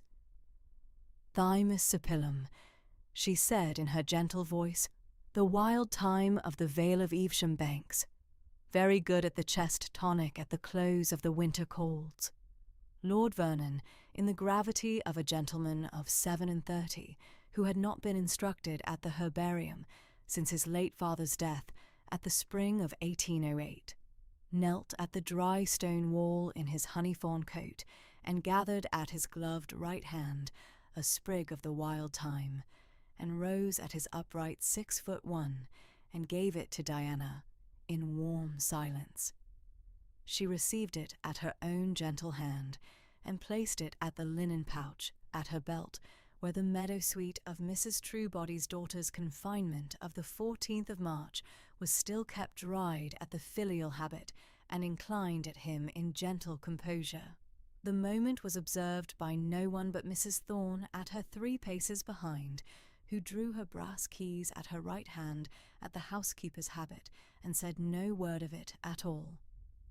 At the close of the June, on the Wednesday afternoon at the library at the close of the withering reading hour, Lord Vernon asked Diana in his warm voice whether she should be at home to him at the south parlour on the Saturdays through July, at Mrs. Thorne's chaperonage, at 3 of the afternoon till 5. Diana acquiesced in warm gravity that she should be at home at the pleasure of his Saturday calls at the south parlour at 3. The July Saturday calls were at the south parlour at 3. Mrs. Thorne sat at the chaperonage at the corner. Mrs. Sarah Dunsterville, lately come over again from Pershore for the July fortnight, sat at 3 paces at her own sewing at the south sash. Lord Vernon brought at the first Saturday a sealed packet of the dried Bredon Court lavender for Diana's stillroom. At the second, an earthenware crock of the Bredon Court bee honey. At the third, a green paper copy of his late father's pamphlet on the care of the Bredon Hill tenantry of 1809, at her particular asking. At the fourth, a pencil sketch of the south-walled garden at Bredon Court for the laying out of the 18 herb beds at her judgment. On Saturday, the 5th of August, 1820, at 3 of the pale yellow afternoon, at the south parlour at Bredon Manor, Lord Vernon set aside his teacup at the spode saucer, drew at his right hand the green leather commonplace book of his late father the 4th Baron, a foolscap octavo bound at Worcester in 1797, and at the warm Vale of Evesham gravity of a gentleman of 37, knelt at the parlour rug at Diana's gentle feet. He spoke at the pace of a man who has rehearsed at the solitude of his Bredon Court library these fortnight past, and who has at length set the rehearsed sentences aside at the trust of the moment. "Miss Dunsterville," he said, "I had not, when my late father had first known Mrs. Hartop at the Bredon Parish School subscription of 1808, foreseen this. He drew at the breath of a baron who had not, at his own measure, foreseen a great deal of his own summer of 1820 either. I have loved you, with what dignity I could, and with what warm patience the 4 months have required, since the south porch of St. Giles on the Easter Sunday of the 23rd of April. I am asking now, on no other ground than that I have loved you at the warm, careful pace of the country physic at Bredon village and the meadow sweet at Hetty Truebody's confinement of the 14th of March, to do me the honour of becoming my Baroness." He paused at the gravity of a gentleman who had said the considered sentence at length and inclined at her warm hazel eyes. "You have known me too short a time to be in love with me yet. I shall not press you on that. I shall ask only that you consider the question at your own time. And if your warm, careful answer is yes, I shall do my best at Bredon Court and at the small walled garden to deserve it. If your answer is no, my Tuesday and Wednesday and Saturday calls shall continue undiminished, and the question shall never be raised again." Diana, at the parlour rug, set her own gentle hand at her bodice one moment at the hush of the south parlour, and looked at the warm hazel of his eyes at the close of his asking, and answered in gentle, warm composure, "Lord Vernon, I shall." She paused at the breath of a young woman who had not, until this Saturday minute at the parlour rug, said the word to any gentleman at all. "I shall, and I should be glad of the small Tuesday withering hour at the South Library to continue, by Lady Caroline's settled wish, even after the wedding bells of Bredon." Lord Vernon rose from the parlour rug at his upright 6'1", in the gravity of a gentleman who had not, at his rehearsed sentences of the Bredon Court Library, foreseen the gentle turn of her answer, and inclined at her gentle hazel eyes in his own warm composure. "My dear Miss Dunsterville," he said in his warm voice, "I had not, until this small Saturday minute at the parlour rug, foreseen the gentle Worcestershire quiet at the close of the Tuesday hour shall be the small candle of my own Bredon Court evenings to come. I am very gratified by your warm, careful answer." Margaret was brought down from the upstairs nursery at 3:30 by her father's summons. She received the news at her father's gloved right hand in the gravity of a 9-year-old girl who had been considering the matter at her own judgment these 8 Tuesdays and 7 Wednesdays past, and pronounced in her warm Worcestershire lisp that she should be very glad of a stepmother who read the withering at the pace her papa read it. She climbed at her own hand into Diana's lap at the invitation of the gentle south parlour, and sat there in the warmth of a young woman who had not, at her 27 years, expected a daughter of 9 to be the first gift of her own summer. The banns were called at St. Giles's at Bredon-on-the-Avon by Reverend Bredon at the 3 Sundays of the 13th, the 20th, and the 27th of August, 1820. The wedding was set at Saturday the 9th of September 1820 at 10 of the pale yellow forenoon at St. Giles's by Reverend Bredon. Mr. Sandford came over from his Foregate Street chambers in his plain black superfine to give the bride away at the courtesy of a 61-year-old gentleman who had been at the carrying of the probate inventory of the 22nd of November 1819. Mrs. Sarah Dunsterville stood in the gravity of a matron of honour at her dove-grey silk. Lady Caroline sat at the front pew with the Honourable Margaret on her lap at her soft amber silk. Sir Rowland stood at Lord Vernon's right hand at his moss-green coat in the steadiness of a brother-in-law. The Bredon village and the Bredon Court tenantry filled the nave of the 12th century church in the Worcestershire fashion of a wedding of standing. The bride wore a cream muslin morning gown made up at the hand of Mrs. Penbury, the Bredon village dressmaker, at the 8 weeks past, with a sprig of late summer honeysuckle, and one white and cream rose from the south Stillroom garden pinned at the bodice.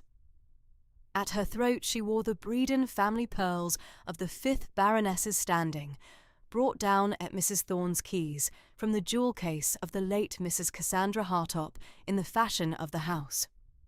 She wore the long ivory silk gloves of the bride, and beneath the bodice, in gentle filial remembrance, she wore her late father, Reverend Hadrian Dunsterville's silver pocket-cross, at the warm habit of a parson's daughter at her wedding hour. Reverend Bredon read the sentences at the pace he had kept at the parish weddings of his 30 years at the cure, and the word was said at Diana's gentle voice and at Lord Vernon's warm Vale of Evesham one at the close of the 10 o'clock hour. The wedding breakfast was set at Bredon Manor at noon.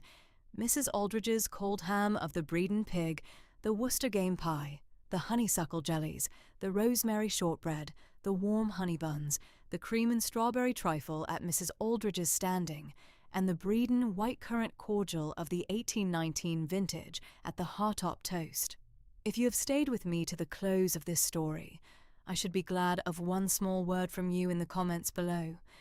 Tell me the county or the country you are listening from this evening, and one quiet kindness you have lately received that you have not yet had the chance to repay.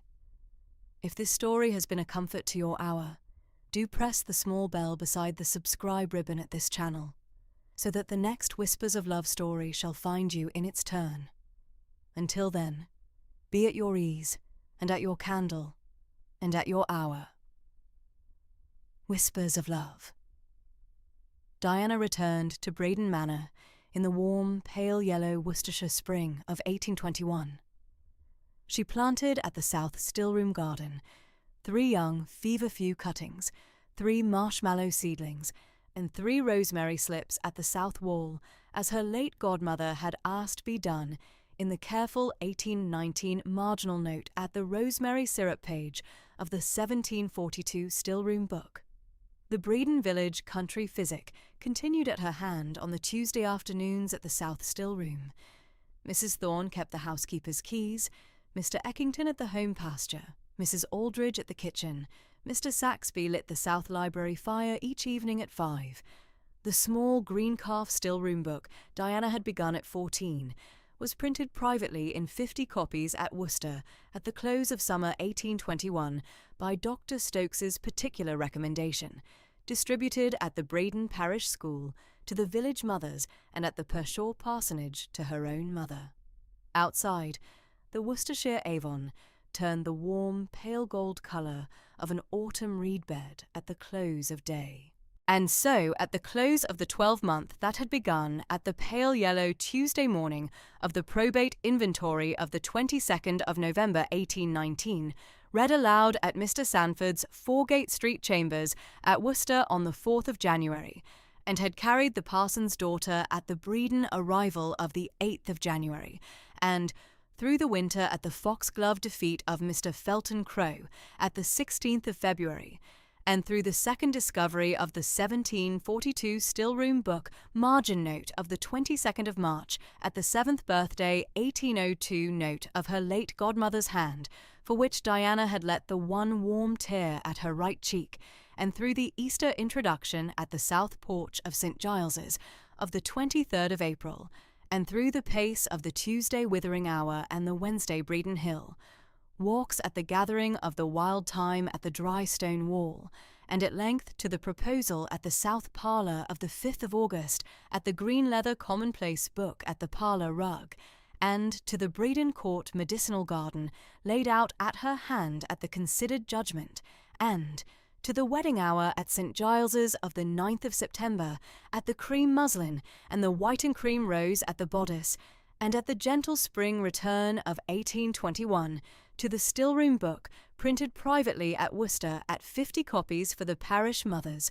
At the close of all of these warm days, Diana Dunsterville came at length to her own settled hearth, and so the parson's daughter became the 5th Baroness Hartop in the gentle, warm Vale of Evesham fashion, the Hartop family Bible kept in its careful 18th century italic at the South Library writing table, all the days of its standing.